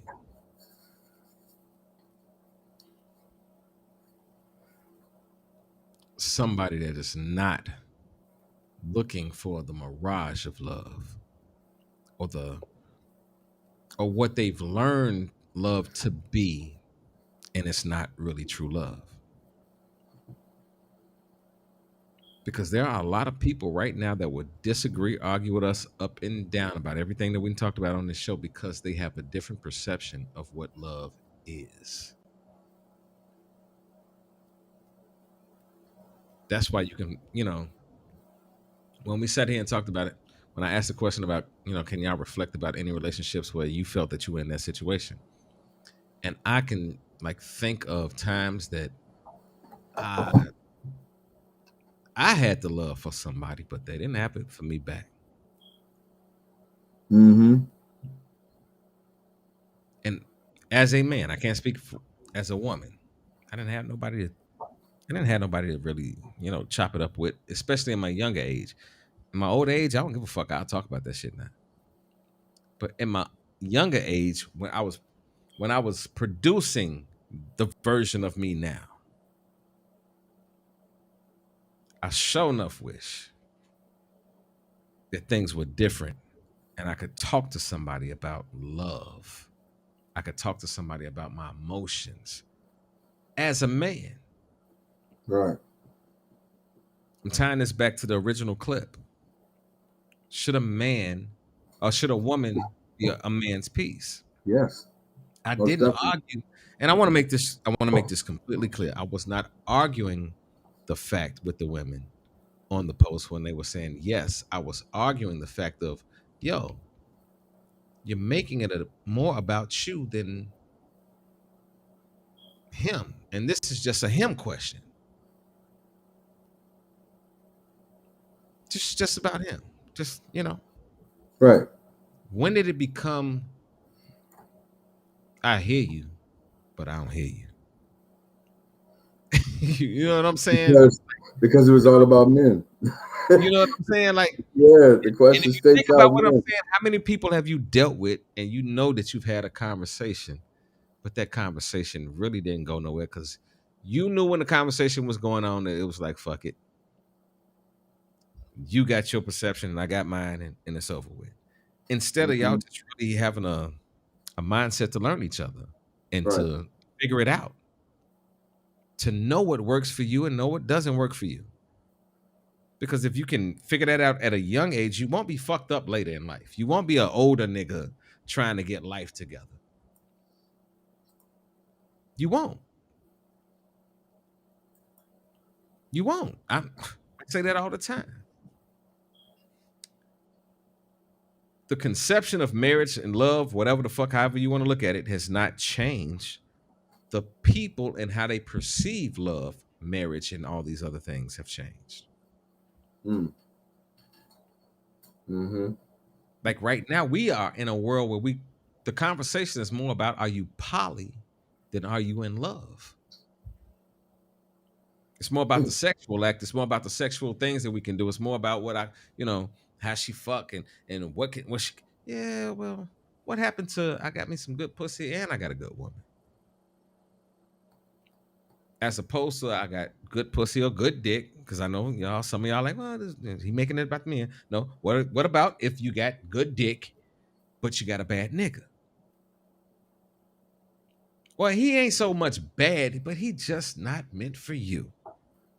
Because we ain't even talked about that. Because we always look at it at the situation as, what if the person did something fucked up and they a fucked up person? What if the person is just not meant for you?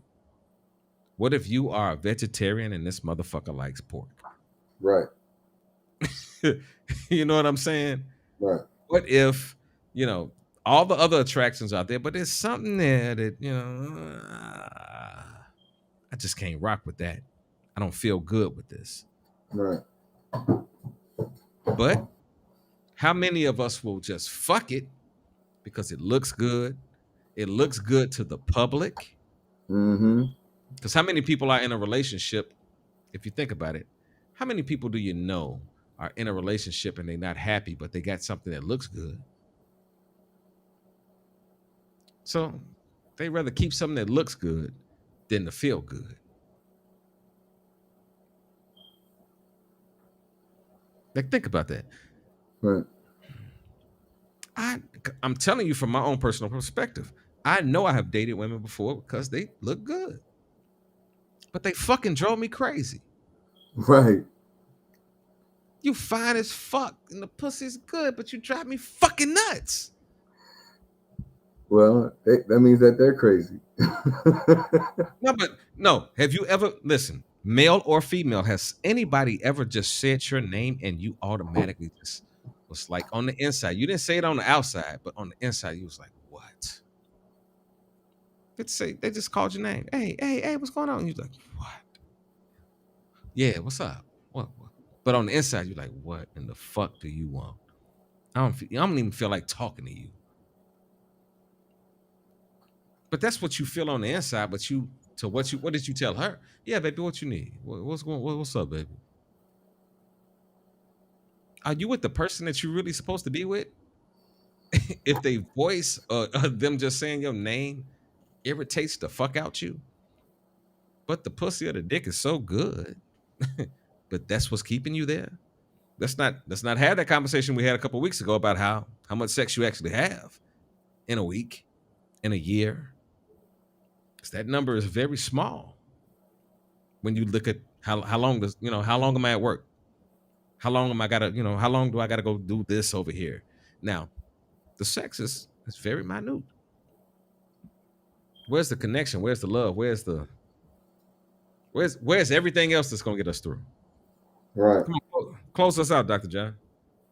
Well, for most part, should a woman be a man's piece? I am totally agreement with that. The thing for me is, if you argue with me, you're keeping my life hard. If you satisfy me, you're keeping my libido hard. So we gotta always find ways on both ends. I gotta be her piece. But I think where it is, if we would say, should a man be a woman's piece, then the women would jump all over it, and it's glorified, and it should be. It's just like a Father's Day celebration. You know, you see the little small corner for our day, but you see the huge department store ads, commercials, everything on Mother's Day. We have to find more emphasis to reestablish manhood in a way that's positive. For some reason, manhood became kind of negative. But I think in the hearts of women, when they really think about it, they would love to be a piece to a man. He come home and everything is good. The thing about manhood is, it's not interchangeable. We haven't changed much with manhood. Where women have changed in their womanhood over the years all the time. We still simplistic enough to say, "Oh, I got to conquer the world." So when you come home from a hard day and you got to deal with arguing, or you got to deal with strife, or you got to deal with who this nigga, like what's going on? Oh, you're not his peace. You're not his peace. This is where I disagree with you on. I ain't disagree with Okay. nobody all night. You said you believe at the heart, you believe most women want that. I disagree because You don't think a woman really wants to be a man's piece? listen, Okay. the same way I say that is the same way I say every man don't want to be a woman's piece. A Mm-hmm. nigga that wants to be a hoe and just don't give a fuck about shit, and Mm-hmm. they not trying to be nobody's piece. Mm-hmm. They're not even trying to be on that level. So Right. so when you meet your woman and she's about that life, Mm-hmm. and she want to be in the streets, and I say this all the time. How many women actually look better when they go out in the streets or go out with their girls than they look for their man? I'll wait. Hmm. Cause think about it. Whether y'all going to Applebee's or whatever, you got whether you wearing jeans or a dress, your shit is together when you going to kick it with your friends. Do you do that for your man? Right. Men, on the flip side, because I don't want to, I don't want this to become a woman bashing thing. Niggas, do you groom and do certain things to look good and do certain things for your woman? Because I know certain niggas that when they go out to the club and shit, this is the crazy part. Niggas that I know that got women and shit, they get fly in a motherfucker to go to the strip club and throw money at a bitch that don't want to fuck with you. She only wants to fuck with Right. your bill. Right. And you asked me how I know, because I was in the strip club one day and my guy had money. I'm talking about I was with my guy. He had money. And he's giving us money to throw at these bitches. So I'm throwing the money. And I watched this motherfucker smiling in the motherfucker's face. And she asked me for a dance. And I didn't want to pay for no, I wanted Right. I'm in there just kicking it. I'm with my niggas and shit. And as much as she was smiling in my face and taking my money, she just looked a certain way when I said I didn't want to dance.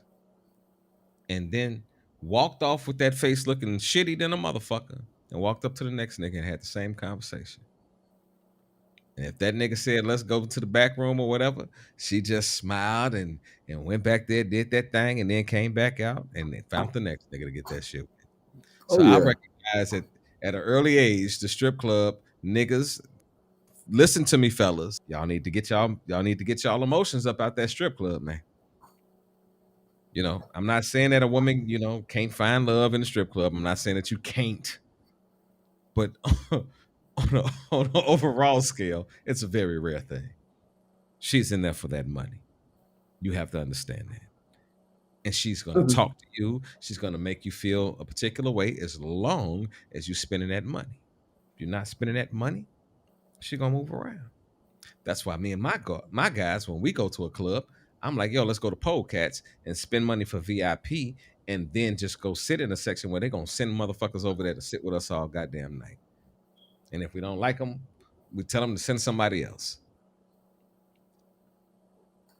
Know what it is. Right. If you go into a strip club and you want women around you, then you pay to be in VIP, and they're going to sit there with you all night if you're in the right place.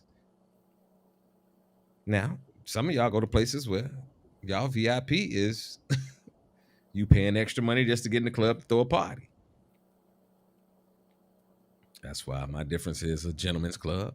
You got a strip club. And I still do not go with the perception of I'm going to like any bitch that's gonna sit at the table. No disrespect to the ladies. I'm not going to like any woman that's gonna sit at that table. They there for conversation, to look good, and to dance while we there, and make us feel good while we there. Once we done, we jumping in our cars, we going home. Right. I'm not dealing with no niggas that get so wrapped up in that love thing where they go to the strip club and they get intoxicated by a woman moving and shaking her ass that she's stuck. It's the same thing about going to the casino. I don't go to the casino because I know niggas that go and just spend their money and blow their fucking. And I ask them all the time. I say, well, if you look at all the time that you've been going to the casino, how much have you won and how much have you lost?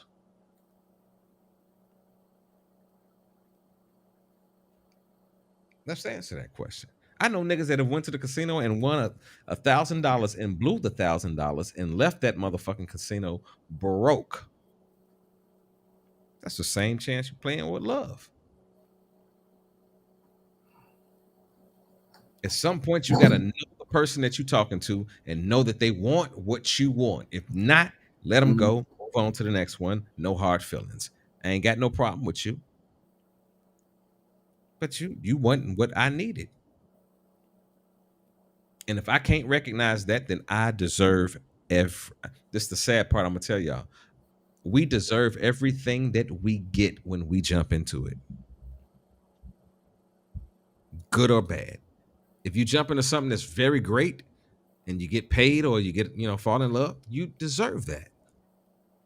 If you jump into some shit and you know that this motherfucker that you talking to, you're looking at, they ain't talking the game that you want, that you really in your heart want, then guess what? You setting yourself up for failure. Right. You're gonna lose. You are out the game. You lost. Before you even got on the court, you lost. Because you know what you want, but you settle for something else. You settle, I say it again, you settle for some living.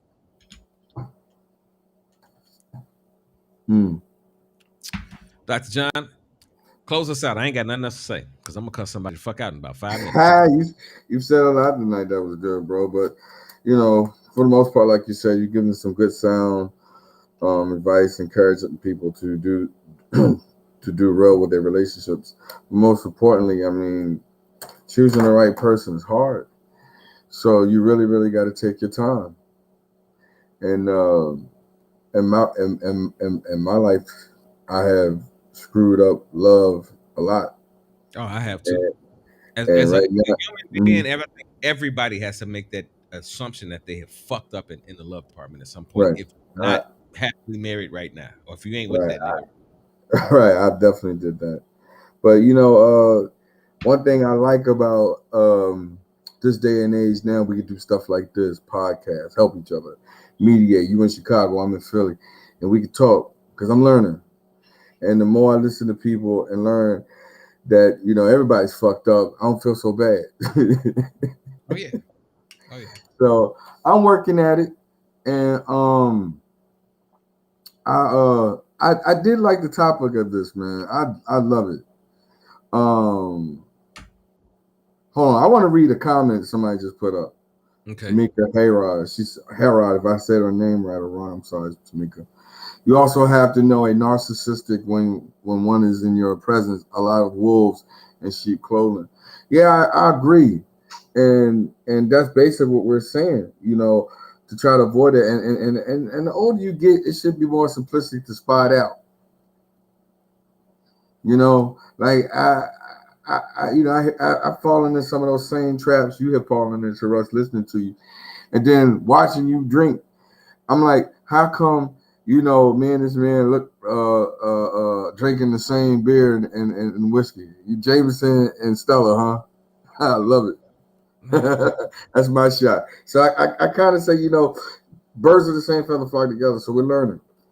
And I'm sipping Oliver tonight, man. I'm sipping Oliver and Stella's tonight. But that Jameson is some shit. And Charlotte, put me on that shot. I'm gonna tell you something, man.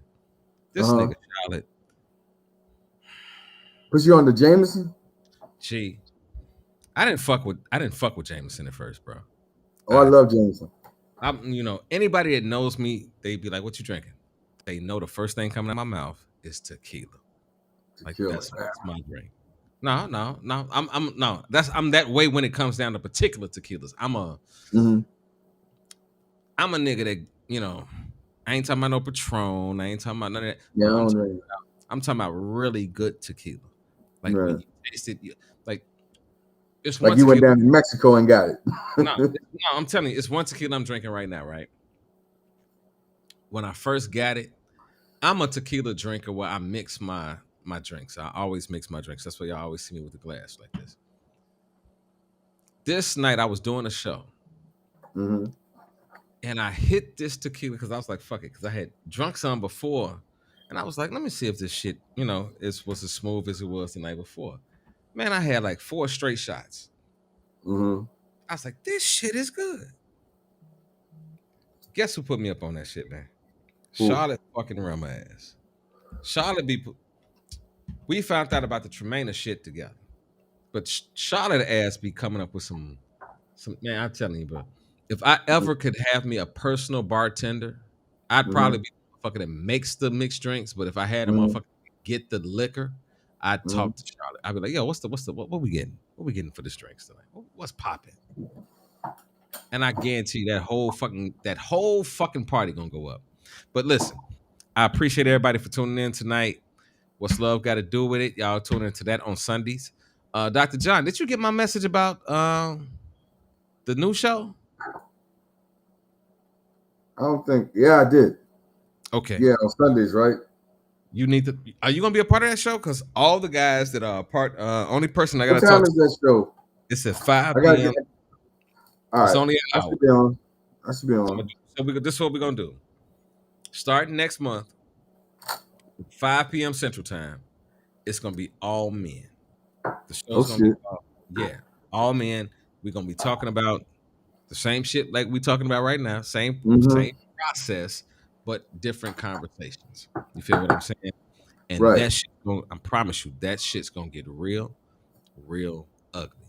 Because honestly, I hate Carl couldn't get on the Big Note couldn't get on the line tonight because Big Note had a lot to say about tonight's topic. I swear to God, he did. Big Note was it's an interesting subject. When I saw it, I was like, okay. When I saw it, of course, goes what I was saying. Of course, any man in his right mind will say yes, he want a woman to be his piece. But a lot of things that were said, and I made a lot of sense towards the subject matter. But in a nutshell, I wouldn't want no woman not being my piece. Hey, all I'm gonna say is quit getting you a piece and start being somebody's piece. Right. Upgrade. Upgrade yourself. Don't upgrade what you're looking for. Upgrade yourself. Right. Because if you upgrade, this is the primary thing. If you upgrade yourself, and if you start looking for something different, the old shit that you was attracted to in the beginning won't be so attractive anymore. Maturity. You feel what I'm saying? It won't be. I do. I feel you. Because, when we talk about the word now, what Paul says, you act like when you was a child, you act like a child. When you came to man, you act like a man. You didn't need milk anymore. You start eating meat. So we at that stage in our life where we're not children drinking milk. We grown ass people eat meat. We do adult shit. So this is how it works. Like I hate saying this, Brush, but 3 divorces down the toilet, bro. 3 marriages just went down the toilet. So I know the ugly head of a disastrous love affair or marriage or relationship in that matter. But the thing about it is, I'm getting good at this. Yeah, but see, that's what I'm about to say. Understand. Not getting good at being divorced, but getting better at learning who I am. But understand this, bro. Your first divorce, or the first marriage, not the divorce, but the stage that you were at in your first marriage.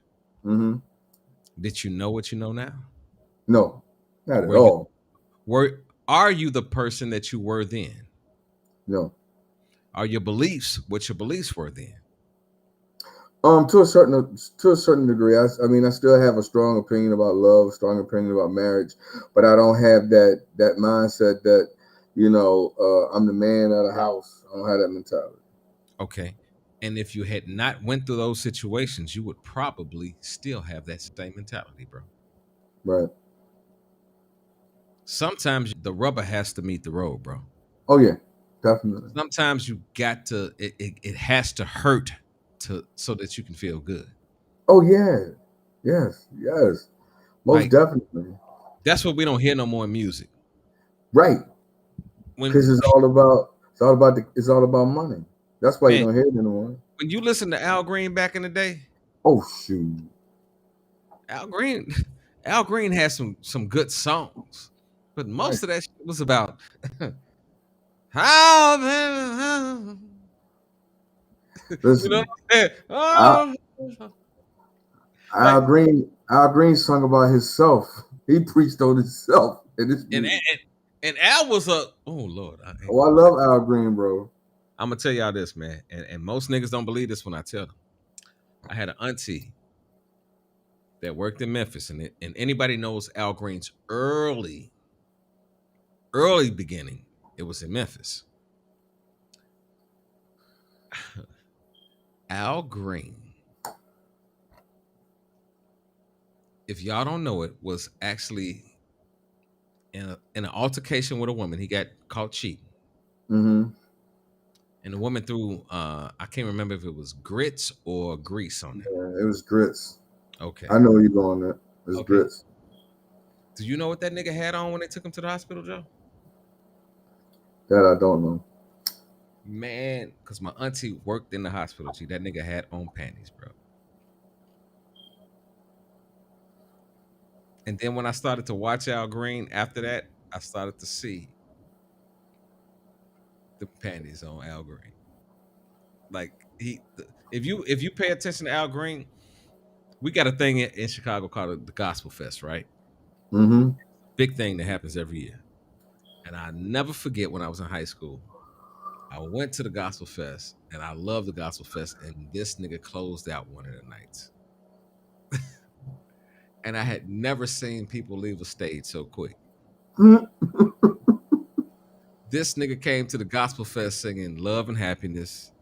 Uh, like he was remaking all the songs, had on the glitter, and I was like, yeah, you got them grit stone on you. I'm like, you. The story probably was you got caught with a nigga. But that's another conversation. Hey, yo, we appreciate y'all.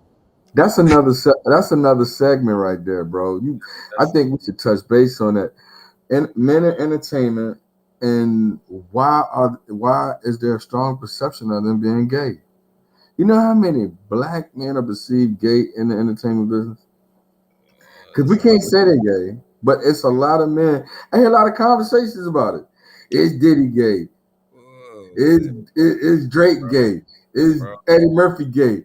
It's a whole lot of this. I'm like, why? Why is that an issue? What the fuck? bro, I'm gonna say this. Mm-hmm. I'm gonna say this. I'm a musician. Me And too. I'm a musician, just like you. I'm gonna say this. I'm gonna say this. Mm-hmm. In about 98, somewhere around there, Mm-hmm. I was really, really into like rap. And I Mm-hmm. was like, I'm really actually cold at the shit. Like if we ever sat down and said, nigga, write something for the show, I would fucking kill some shit. And anybody knows me, they know I ain't lying. So I got into this situation where I signed a little deal. And when I signed the deal, the first engagement that I went to with these niggas, man, I heard some shit about devil worship and all kind of Oh shit. yeah, Illuminati, all that I bullshit. heard shit about like gay shit, and I'm just sitting there like, whoa. I've been hearing shit because I used to read books. I was really, really, this age doesn't know about reading. I was really into reading, getting knowledge about self, and I was really big into the black movement and shit back then today.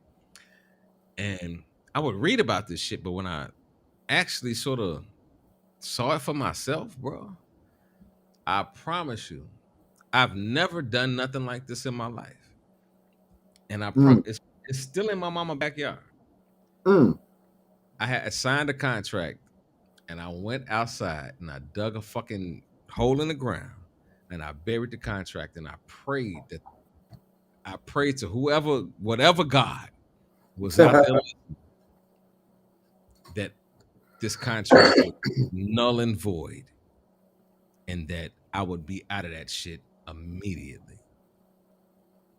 Bro, when I tell y'all, I know we talk a lot of shit, but when I tell y'all, whatever God that was, that exists, that I believe in, he got me up out that shit.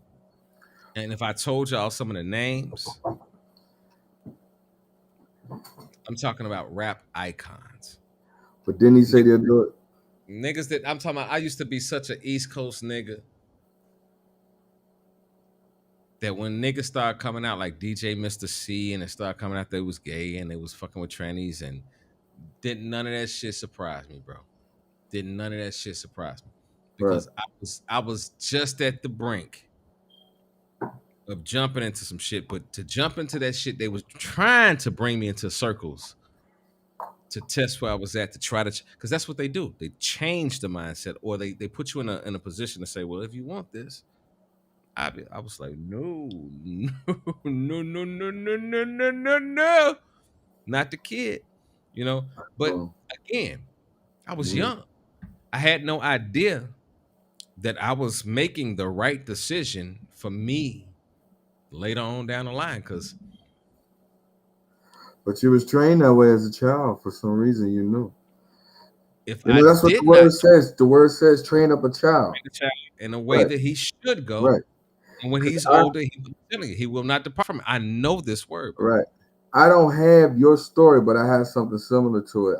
I too was in the music business, and I have a fascinating story, and I too got witnesses to this. I ran up into a record label here in Philly. I just ran in the building.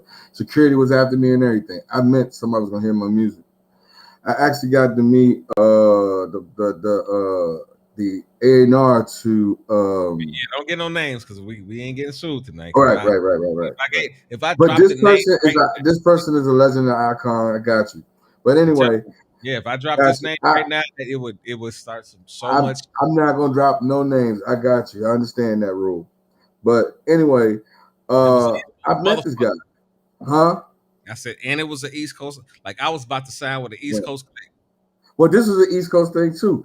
I gave this guy my demo. I said, you need to listen, man. I got some stuff with me. I mailing everybody, nobody, gets with me the right way. I said I'm determined to do this. By the time security came up there, I already gave this guy my stuff. And the guy actually told security to go back. I was happy. And I got a witness to this. So he called me the next day, told me to come sit down with him. We had this nice little meeting. And I too met some celebrities there, but I was wondering why everything looked fake. Even the fucking food looked fake. I'm like, it just don't feel right. Now, I never knew super lawyers existed, but there's a such term in the legal field, super mega lawyers, who are so rich, I don't know. And this is I was in their company of this. I was sitting amongst these people, and it was just so weird sitting with these people. The guy facial expression seemed to not change, and I'm like, is he talking? And because I could see words coming out of his mouth, but it's weird. But then I started going to these parties and these private parties at certain games, at certain places, and it was just exclusive enough. And things would go on, even for the people that was at the party. There were places that even if you're at the party, you still can't go into these little functions. You're at the party, but they got a room you can't go in. But what was it called? It was an exclusive party. Yes, exclusive. Yeah, you gotta listen to what niggas be talking about. Yeah, but go ahead. Yeah, exclusive. So I was seeing this, but then I noticed, why is everybody in this joint and one particular gender is here. And when they come out, it's not. It's exclusive. Yes, exclusive. So I got my ass about here because one thing about me, if I feel uncomfortable, I gotta go. Bro, that's the same shit. I gotta go. Listen, I'm telling you, I was at a backyard party, bro. Mm-hmm. And it was like one nigga I was cool with, and it was the cousin that started to talk. And I was like, what in the fuck? Like, bro, when I tell you, I'm sitting there and these motherfuckers start having a whole conversation about devil worship in front of me, bro. And they were serious. And this was the part that made me say, nah, fuck this shit. I'll never forget this shit. It was a dog that was on the opposite side of the fence that was barking. And the one person walked over to the fucking fence and started to just look at this motherfucker.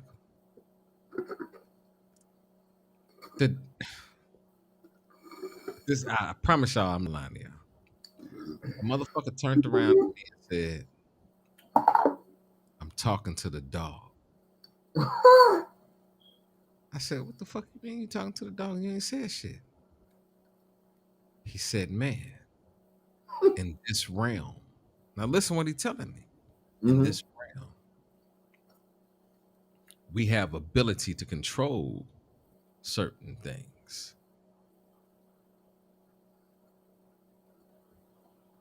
But the thing that fucked me up was the dog shut the fuck up. Like if the dog would have just been barking and continuing, I'd have been like, this nigga just crazy.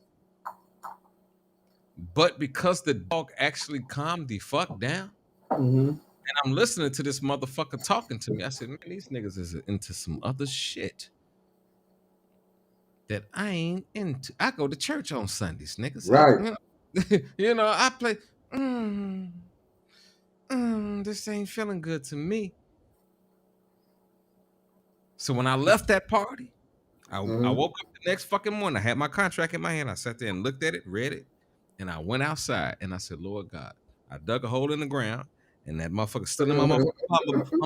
My mama does not know the story to this day. That letter is in her backyard right now. I said, Lord God, if there's any fucking God, any way that you can get me away from these motherfuckers, get me away from them. And I buried the fucking contract.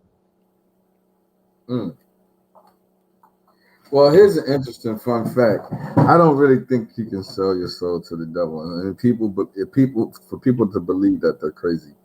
He has no bargaining chip. If he's cast down and he's in prison, what is he bargaining your soul for? It's just a facade. I don't know why these secret societies exist, and I don't know what kind of. I understand what you're saying. I know where you're about to go. But I think they're foolish. I think they're wrapped in a. Okay, listen to this. What is the okay? And we're gonna end this shit because now we changing the subject. What is the you changed the subject? No. But listen to what I'm telling you. This is what I'm about to ask you. What is the trick? What is the trick of the enemy? Deception. Okay. Now he tried to deceive Christ. Remember on the mountain. Well, that's what I'm trying to say. Okay.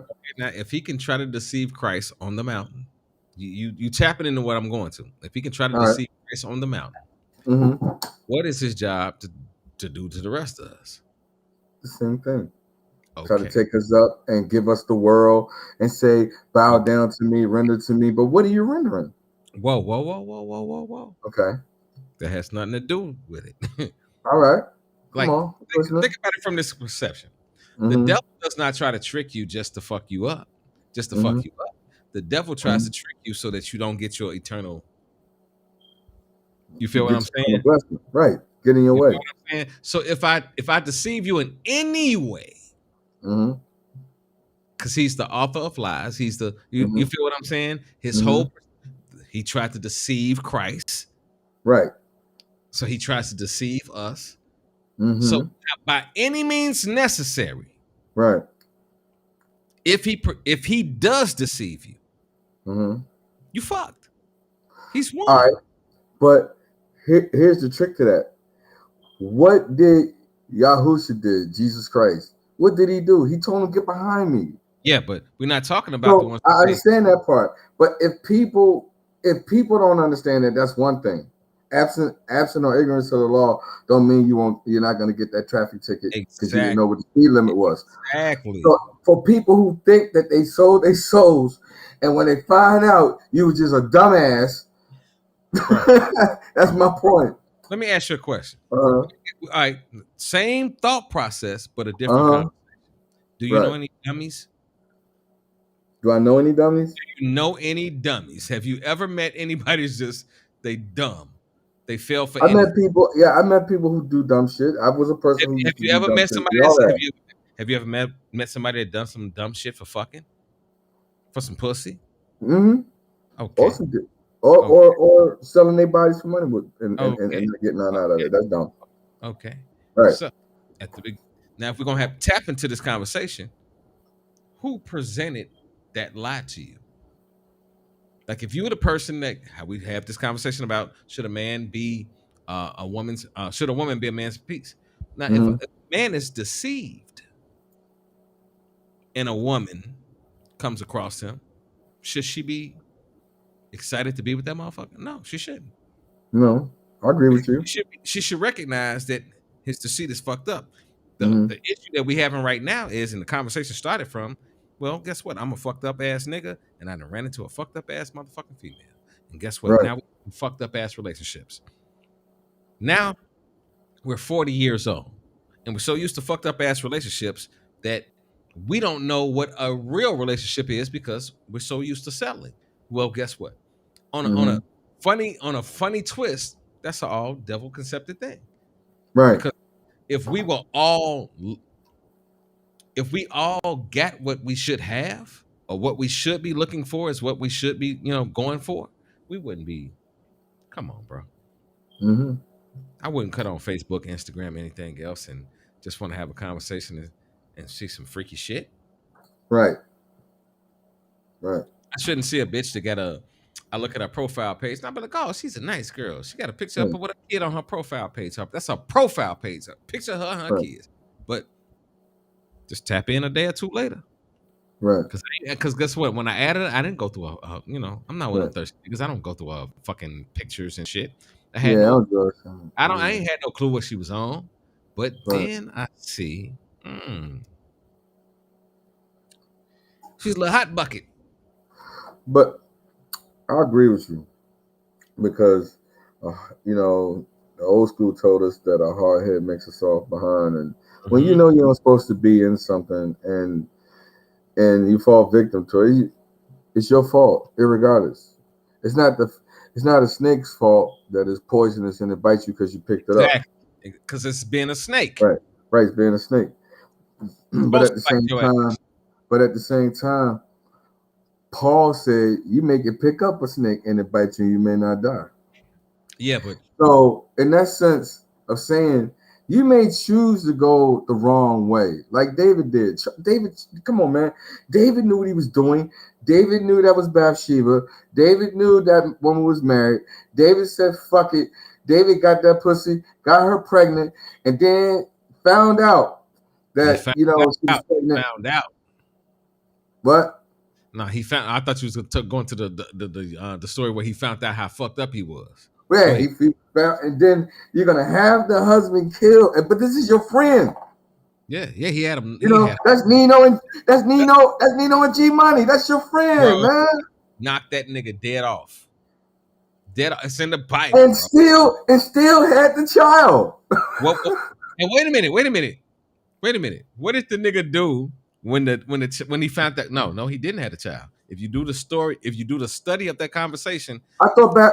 No, it did. The first one died. I'm sorry. You're right. The first child died as a punishment, and then they had Solomon together. Right. This is my question. You're right. What did David do when he found out the baby died? He wept. He mourned. No, he didn't. Yeah, he did cry. No, he did not, G. When the baby died, bro, go do the story. No. Tell me. I want to be corrected if I'm wrong. What he did was that nigga threw a party, and she sat back in a room and wept. When the baby died, David threw a fucking party, and it was a celebration. Now I'm gonna look that up. Then, bro, listen to me. I'm listening.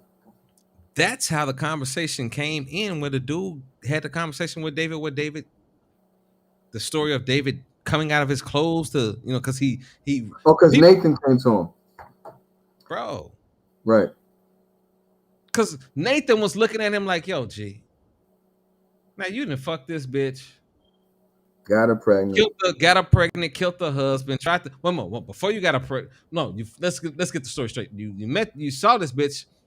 You called her over here. You summoned her. You fucked her. Then after you fucked her, you sent her home. Now, listen to this. How would he know that she was pregnant if he wasn't still fucking her? Right. That's true. Think about what I'm telling you, nigga. How many one night stands have you had? Have you had any conversations with a motherfucker after the one night stand? That makes sense. I like adding on to stories too, because I think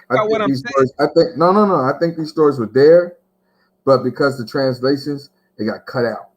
Bro, because that is enough to be said. Because and I told somebody that about Abraham and Sarah. I said I think they had a threesome. I want to finish this. I want to finish this conversation. Right. These two. You good. Now he was the king. Mm-hmm. He looked at her. He said, "I want to fuck her. Call her over here." He called over there, and back in the day, you couldn't deny the king, right? Because if you listen to the Christian translation of her in the early days, she was she was the villain. When you heard the story of, I know this because I know what I heard when I was a shorty. When you heard the story of David and Bathsheba when I was a young one, it was like Bathsheba was the whore. No, right. The king, not a nigga on the block, the nigga that ran the whole nation, called her to the crib. Let's break it down in this terminology. He called her to the crib. He called her to the crib because why? He wanted to fuck her. Mm-hmm. And if she would have said, no, I ain't getting down with you, she's talking to the king, y'all. Right. What happened to motherfuckers that defied the kings back in the day? We ain't talking about a president. They died. Listen to what I'm telling y'all. So when she got called, she just went with Soup. He fucked her. She got pregnant. Now listen. This ain't the time of they ain't have pregnancy tests and shit back then. So by the time she recognized that she was pregnant, he had to still be in contact with her. He had to. Makes a lot of sense. So when he found out she was pregnant, what did he do? He said, well, fuck it. I ain't going to claim this baby. Let's call the daddy home, which was Uriah. That's his name. Mm-hmm. Call him home because I want him to, his original plan, even though it's not written out in the Bible this way, his original plan was for Uriah to go home and fuck his wife. And then send his ass off back to war, and then she popped back up with a baby when she got back home. I'm pregnant. And Uriah was supposed to be like, I got a baby on the way. And they were supposed to raise a baby, and more than likely, the king would have still been fucking her. But Uriah was so faithful to the king, David, that when he called him home, that nigga sat outside the palace all night. Well, he led one part of David's army. All right, back to your segment about. Now you said David did what? He had a party. Yeah, he had a party. Yeah, that nigga had a party. All right. He had a celebration. Now, I don't like how they put this test because they said David married the widow Bathsheba. Actually, she wasn't a widow. Her husband was murdered. No, she was a widow, but no, a widow. Think about the definition of a widow. A widow is a motherfucker. No, listen. No, stop. The definition of a widow is I was married to you and you died. All right, but according to the way this is written, you would think that she was a widow first. Well, Like you murdered David murdered her husband. So like to say that he married a widow, no, you he married a woman that he had an affair with, and she killed his husband. I don't know why they put it that way, but anyway, it says the first child died as a punishment because David committed adultery and murdered Uriah, but he repented. Listen, if you study the Bible, Mm-hmm. the Bible is not written in chronological time. No, it's not, So the story and that you're you're right about that. It's written all over the place. so the story that you're reading is being written in one particular time. Uh-huh. But if Uh-huh. you go through and read it all, and then you study the time period where Uriah, where Uriah was killed, and when Mm-hmm. David found out that he was fucked up, because that's when the whole story about David dancing out his clothes because he had a conversation with God. Mm-hmm. Something was revealed to him. Right. End up dancing out his clothes because out of repentance. Mm-hmm. Because this is the crazy thing. We talking about David, right? What is Right. David described as? A man of God's own heart. Okay. You is anybody else in the Bible described as David as a man that No, nobody else is. okay. So the thing is, David would recognize what he did, Mm-hmm. then he would repent. Right. He had a conscience. But before he would repent, David would do all kinds of shit. Now let me ask you something. Are you a firm believer that there are people who can who do these things and they still have favor of God, but there are people who do the same thing but don't have favor in God? Like God don't have favor on their life. Like that's a tremendous thing for somebody to be chosen to be a man of I can God's own agree. heart, but I can then agree. I can agree. You want to know why? wow. I believe it becomes down to the heart of the man or Mm-hmm. the woman or the person. Mm-hmm. Because I'm not a perfect person. Nobody is. By far. Niggas will watch this show that go to my church and be like, this nigga he don't need to be our minister of music. No more. That's why I don't associate myself outside of who my audience. Mm-hmm. I got niggas at my church be like, add me to the show. I'd be like, no, Right. no. Because I understand what I'm talking about may be a little bit over your head. Right. Even though I want to reach everybody, this is where church meets state. But you know what, Russ? That's what I say about love overall. I had to actually do a post one time for love overall and state to everybody's on there that every post ain't for everybody. So you may come across a post that you may think is offensive, but you got to remember this is love overall. Scroll down till you see the post that's for you. What it was that some people felt like some of the posts were too cultured, too ethnic in a way. And I don't want to go too further, but I had to explain like there's a lot of support for everybody in the group. Just support what it is that your heart wants to support, and not shame or come down or say this is disrespectful because somebody else did. But people don't want to do that. People are agitated and annoyed and get real like they have no control of their anxiety and got to make an issue out of everything. For what though? Okay, that goes back to the conversation about Right. the broken people. Right. That clip that I played about dude and his father. That was good. That's a broken person. Right. Already. He can meet guess what? Just because somebody is broken don't mean that they don't want love. Right, definitely. Because guess what? Most broken people want love. They just don't know how to. Hey, that's why they broken. And we all been there. Everybody's been broken before. I've been to the point that I was at disparity and didn't know if I was going to make it and didn't think nobody cared for me. And I wasn't like suicidal. I just was sad. And it showed. Bro, but this is the sad part.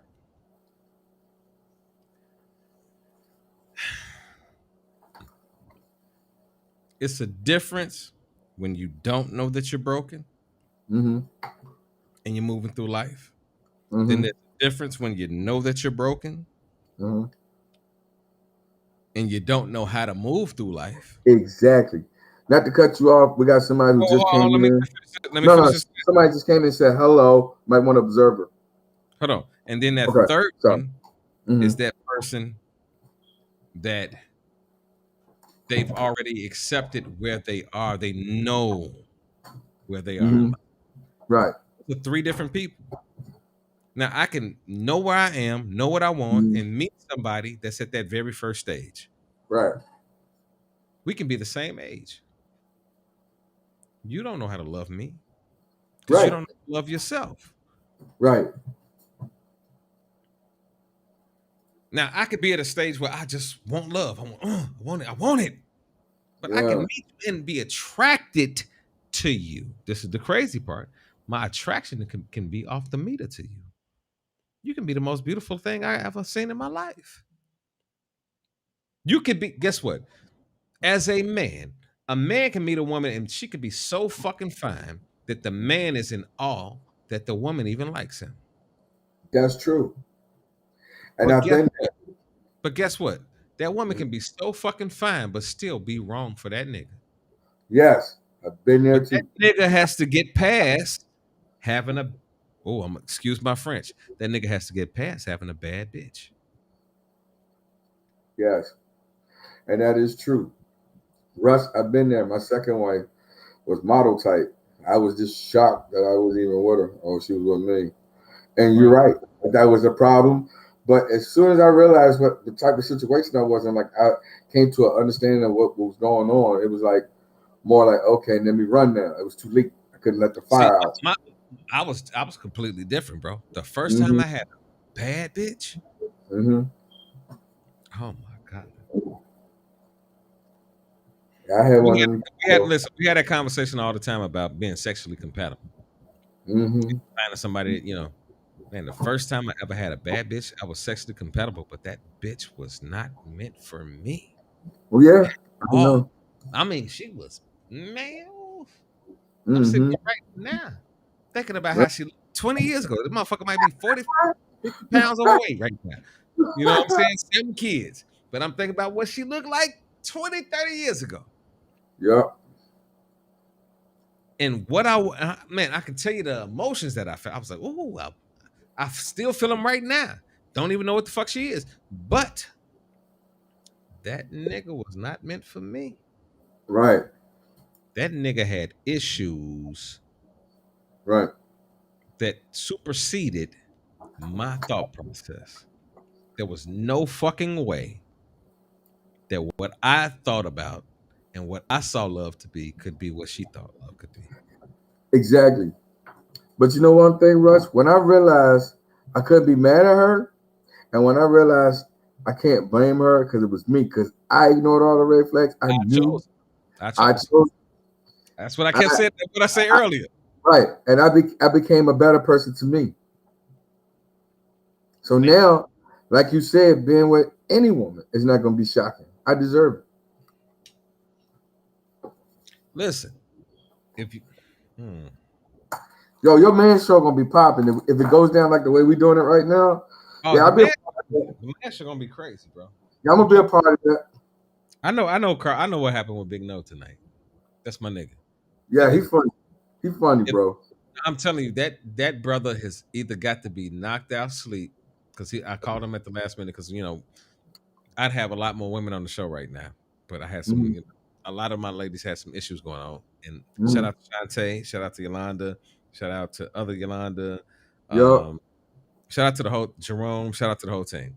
That's the original team that y'all usually see on Wednesday nights.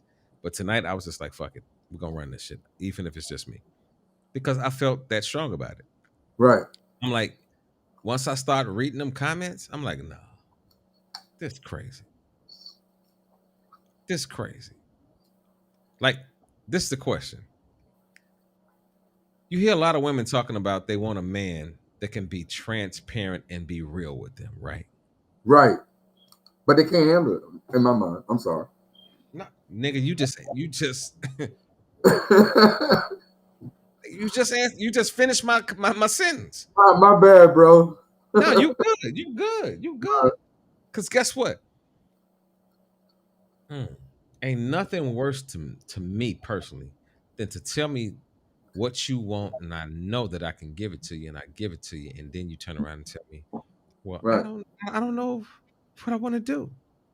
Get the fuck away from me. Because in my way of thinking, a lot of times women don't want to hear the truth about themselves. No, they don't. Men We, don't either. People don't want to hear the truth about themselves. Make that correction. yeah, People. people. And I don't, and the women who are looking at this don't think I'm picking on y'all, but in my mind, specifically towards women, I don't think a lot of times in a relationship when we tell you how we feel about what you're doing, it becomes very superficial. Like, oh no, I'm not doing that. I never had these conversations. I've had conversations where I've told women what I was, and they look at me like I'm speaking a foreign language. Like, really, what are you talking about? I didn't do that. And then you try to remind them, but then I give up because I'm like, what's the point? And I also got to the point like I don't like telling women too much about me because I don't want it thrown up in my face later. Now think about what I said earlier. I said this at the very beginning of the show. I missed that part. I said men grow up, fucked up.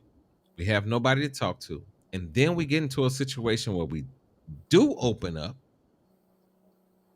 and then we get hurt. How do we open up again? We don't. Right. We shut down. See, Russ, I missed the beginning of the show when you said that. So me saying that women got to see now, because I wasn't on the beginning of the show, people. So by him saying that, then I'm saying it got to be truth and validity to the statement. Because a lot of times I feel like if I say too much, I'm not going to have a lot of myself to offer as physical. Because now you can shut me down with what I said to you. And I don't want to be told about myself because I told you. Like if I said, oh yeah, I used to be a player. I don't want to be a player no more. I just want to love someone. Then the next thing I know, you get in an argument. Yeah, you said you was like that. I remember you said that. Oh, see, all right, bad. Fuck it now. You know what I mean? I don't want to hear that because I wouldn't do that to you. I wouldn't do that to her. I'm not going to like, oh, you was a hoe, so you still a hoe. I'm not going to do that. You know what I'm saying? So when they got, in my mind, my experiences, and when I get into little spats and stuff, which I don't like to argue in the first place, but when I do, I don't like it when a woman will tell me something that I said to her and I thought it was meaningful. You understand what I'm saying? Like if you told her you was a liar before with women, like I used to lie to women to get what I want. Next thing you know, I don't know if you're still lying to me. Like, hey, I didn't tell you that. I was just saying, I was talking pillow talk, babe. So, a lot of times we have to be careful what we say now because it could get thrown back, and then you shut down. This is the thing. I agree, but I disagree. Okay. We shouldn't be afraid to say what we got to say. No, we shouldn't. But due to our makeup, we are afraid to say what we got to say. The problem is, if we had the development at an early age to understand relationships and all that shit, things would be so different for us in how we approached what we were in, who we dealt with, and what the fuck we have to deal with from others. Right. Because a woman would be quick and be like, I ain't dealing with that shit. I'm done. Right. Niggas will fuck around and deal with a crazy bitch forever. And complain about her forever. That's what niggas do. Because when they get with their guys, they complain about their bitch. You know what I mean? Like, because and guess what? This is the crazy part. That is the first development conversation between men about how they feel is complaining about relationships. Right. Niggas don't listen to me, bro. When you were 20 to 30, how many men did you hear complain about their bills? Yeah. I would say I ain't talking about their car, getting their car fixed, because that's what niggas talk about. We talk about getting our car fixed. We talk about getting certain shit. But how many niggas did you hear talk about where they was living? How many niggas did you see move from different living situations over time, but you never had a conversation with them? Not that many. Okay. My M number is low. Okay. And plus, I guess for me, because I joined the service when I was 19, so I was always gone. Listen, That's a little different for me. this is the difference though. Right. A woman will move, and all her girls will fucking know what the fuck is going on. If she was in a bad relationship with you, Right. and you fucked up, nigga, her girls is over there helping her move. Nigga, if your bitch fucked over you, you trying to figure out where I'm gonna stay. Because guess what? Your dependency is on the relationship. Your dependency on what you bring to the table. Because as a young man, I ain't talking about what we think when we older, but as a young man, our dependency is more on the woman. Right. We look for the woman that got a crib. We look for the woman that got the good pussy. We look for, but we ain't what when we talk about what we bring into the table. Not all men, but the majority of men, we ain't bringing shit to the table. So the conversation that I have right now at 45, Right. I wouldn't be on this show talking the shit I'm talking right now. So with the conviction that I'm talking with it at 30, 25. Because anybody knows me, at those ages, I tell anybody I dealt with nothing but older women. So I dealt with a different lifestyle than most of my niggas dealt with. Right. Because most of my niggas was trying to kick it with a bitch at their mama crib or kicking it at the hotel. And you feel what I'm saying? I had 22, I was straight. So you gonna make a show for our Cougars out there, You feel what I'm saying? But listen, when I got into that older woman situation, right, I had to change what the fuck I was doing. It wasn't about her just liking me. I had to understand, yeah, she'll let me play this fucking video game, but I can't play this fucking video game all day. I can't be on the block with my niggas all day and bring nothing to this relationship. Now, did I get into relationships and I thought that I could? Hell yeah, I did. And I did not, at the time, I didn't understand the woman that was telling me, like, no, nigga, you ain't doing shit. Yeah, you hustling and you doing a little shit on the block, but you not doing shit. I got kids. Right. I'm trying to, because I had kids too, but my responsibility at that time, because it wasn't about my responsibility at that time. It was more about my hatred for the mother. Right. It was more about what I'm going through, going to court and hearing shit that I ain't doing, but I'm dealing with that shit. So in my early development, and I'll tell you this, it wasn't so much about my kids. It was more about my anger about shit that I didn't do, that I had to deal with. I had to deal with my ex-wife talking shit about me in the church. I had to deal with, this bitch lying when we went to court. I'm the only nigga that I know that went to court and didn't say a word in fucking court. Because by the time she got through telling her story, the judge just looked at me and said, nigga, you pay this. My lawyer didn't even say shit. Damn. And I had a public defender, and that's when I learned at an early age. Okay. Don't fuck with no public defenders if you're going to court for anything. Put your money up. Right. Because to them, you're just another fucking case that has hit their fucking desk. You're not paying them. The state is paying them, or however they're getting paid, because they're a public defender. But once you get somebody that's concerned about you, then if I'd have had somebody, my lawyer would have said, no, Your Honor, object, something. That's not him. But I was so young, I'm getting a divorce. I'm in my 20s, man. Fuck it. We ain't got no kids. That's what I'm thinking. Like, we got one kid, but we ain't fighting over, we ain't fighting over. No, man. By the time they got through talking about me in court, bro, the judge sat there and said, that nigga looked at me and like I was the worst criminal on the fucking streets.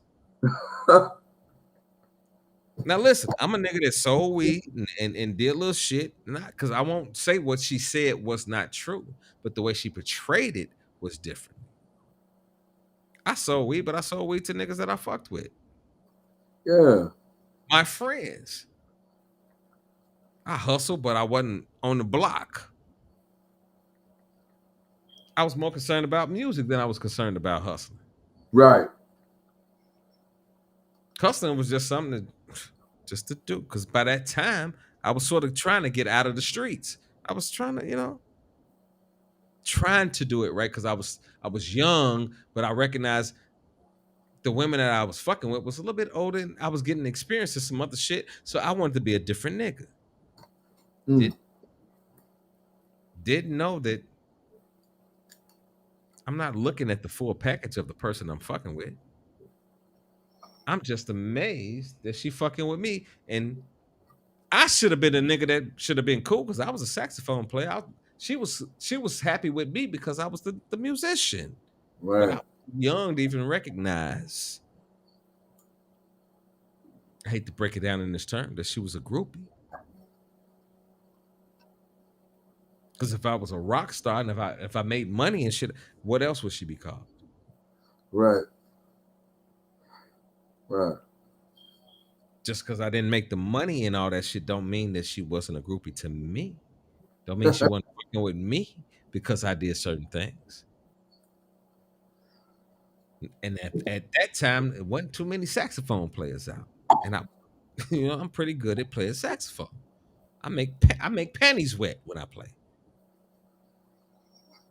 You feel what I'm saying? So, but I didn't know it. To me, I was just a young nigga just loving music. Had no idea I was attracting certain women that was groupies to music.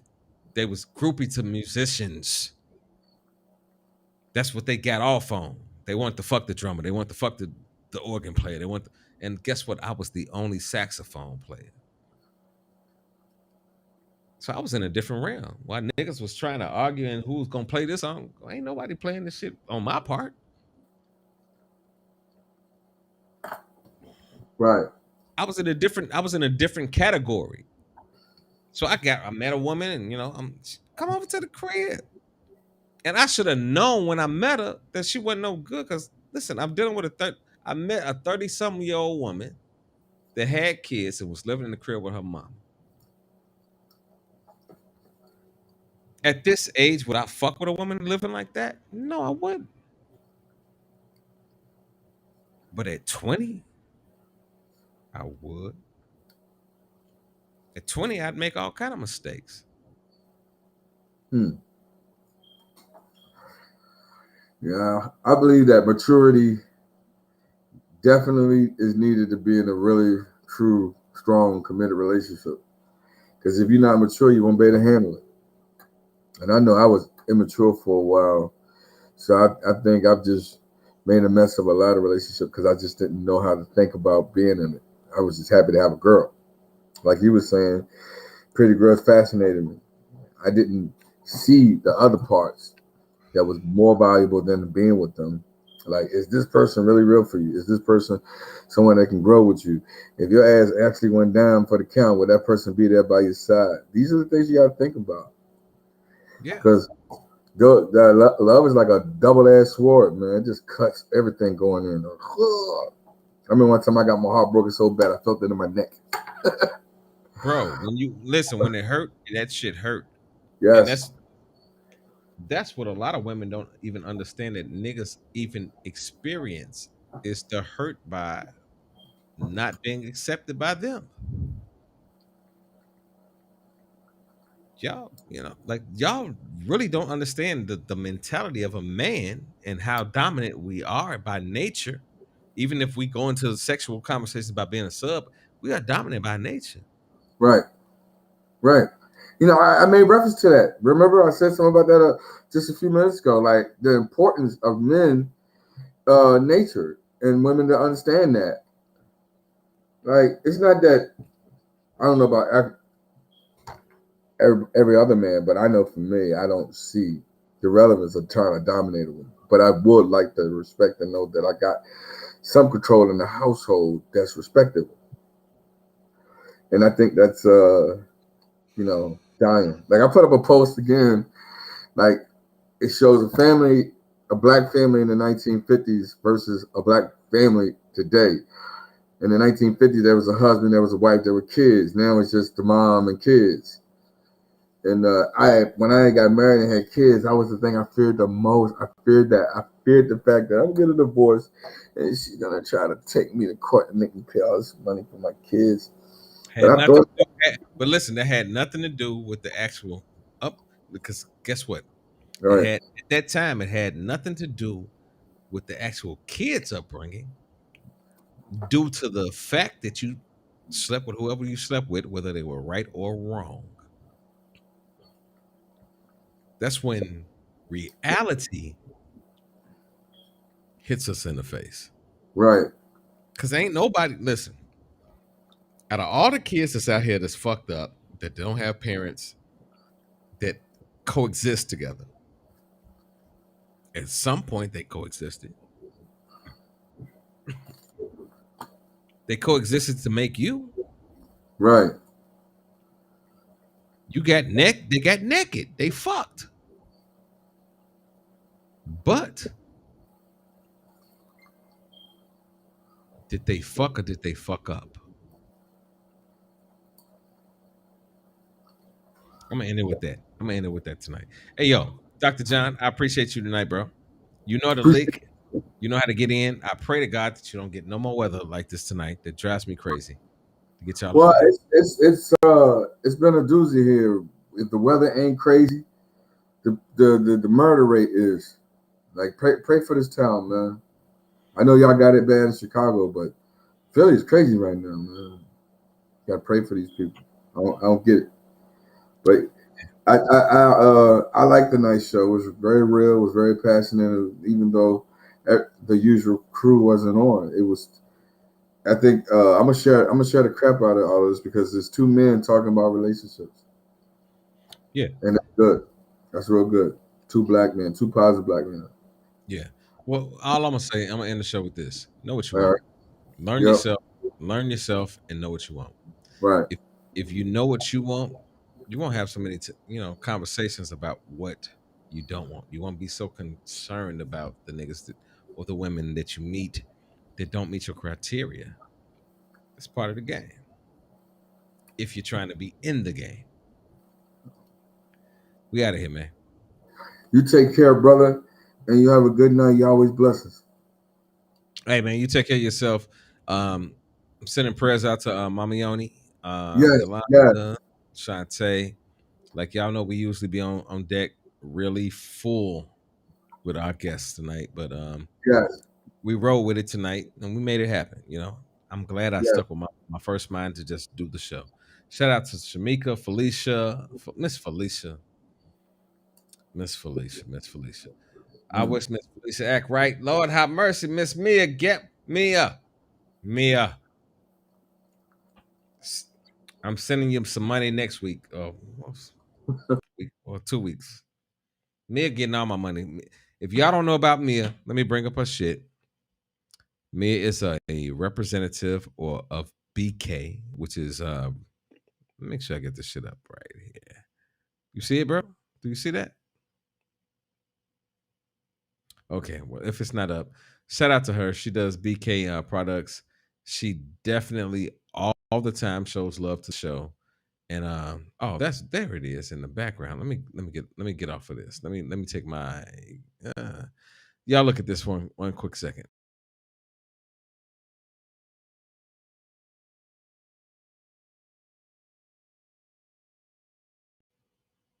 Support Bedroom Candy with my girl. If you want to get you some products, holler at my girl. She definitely has you. Appreciate everybody for tuning into the show tonight. Yo, your man's about to go to bed. I'm tired as fuck. I got to get up and go to work first thing in the morning. Peace. I love y'all.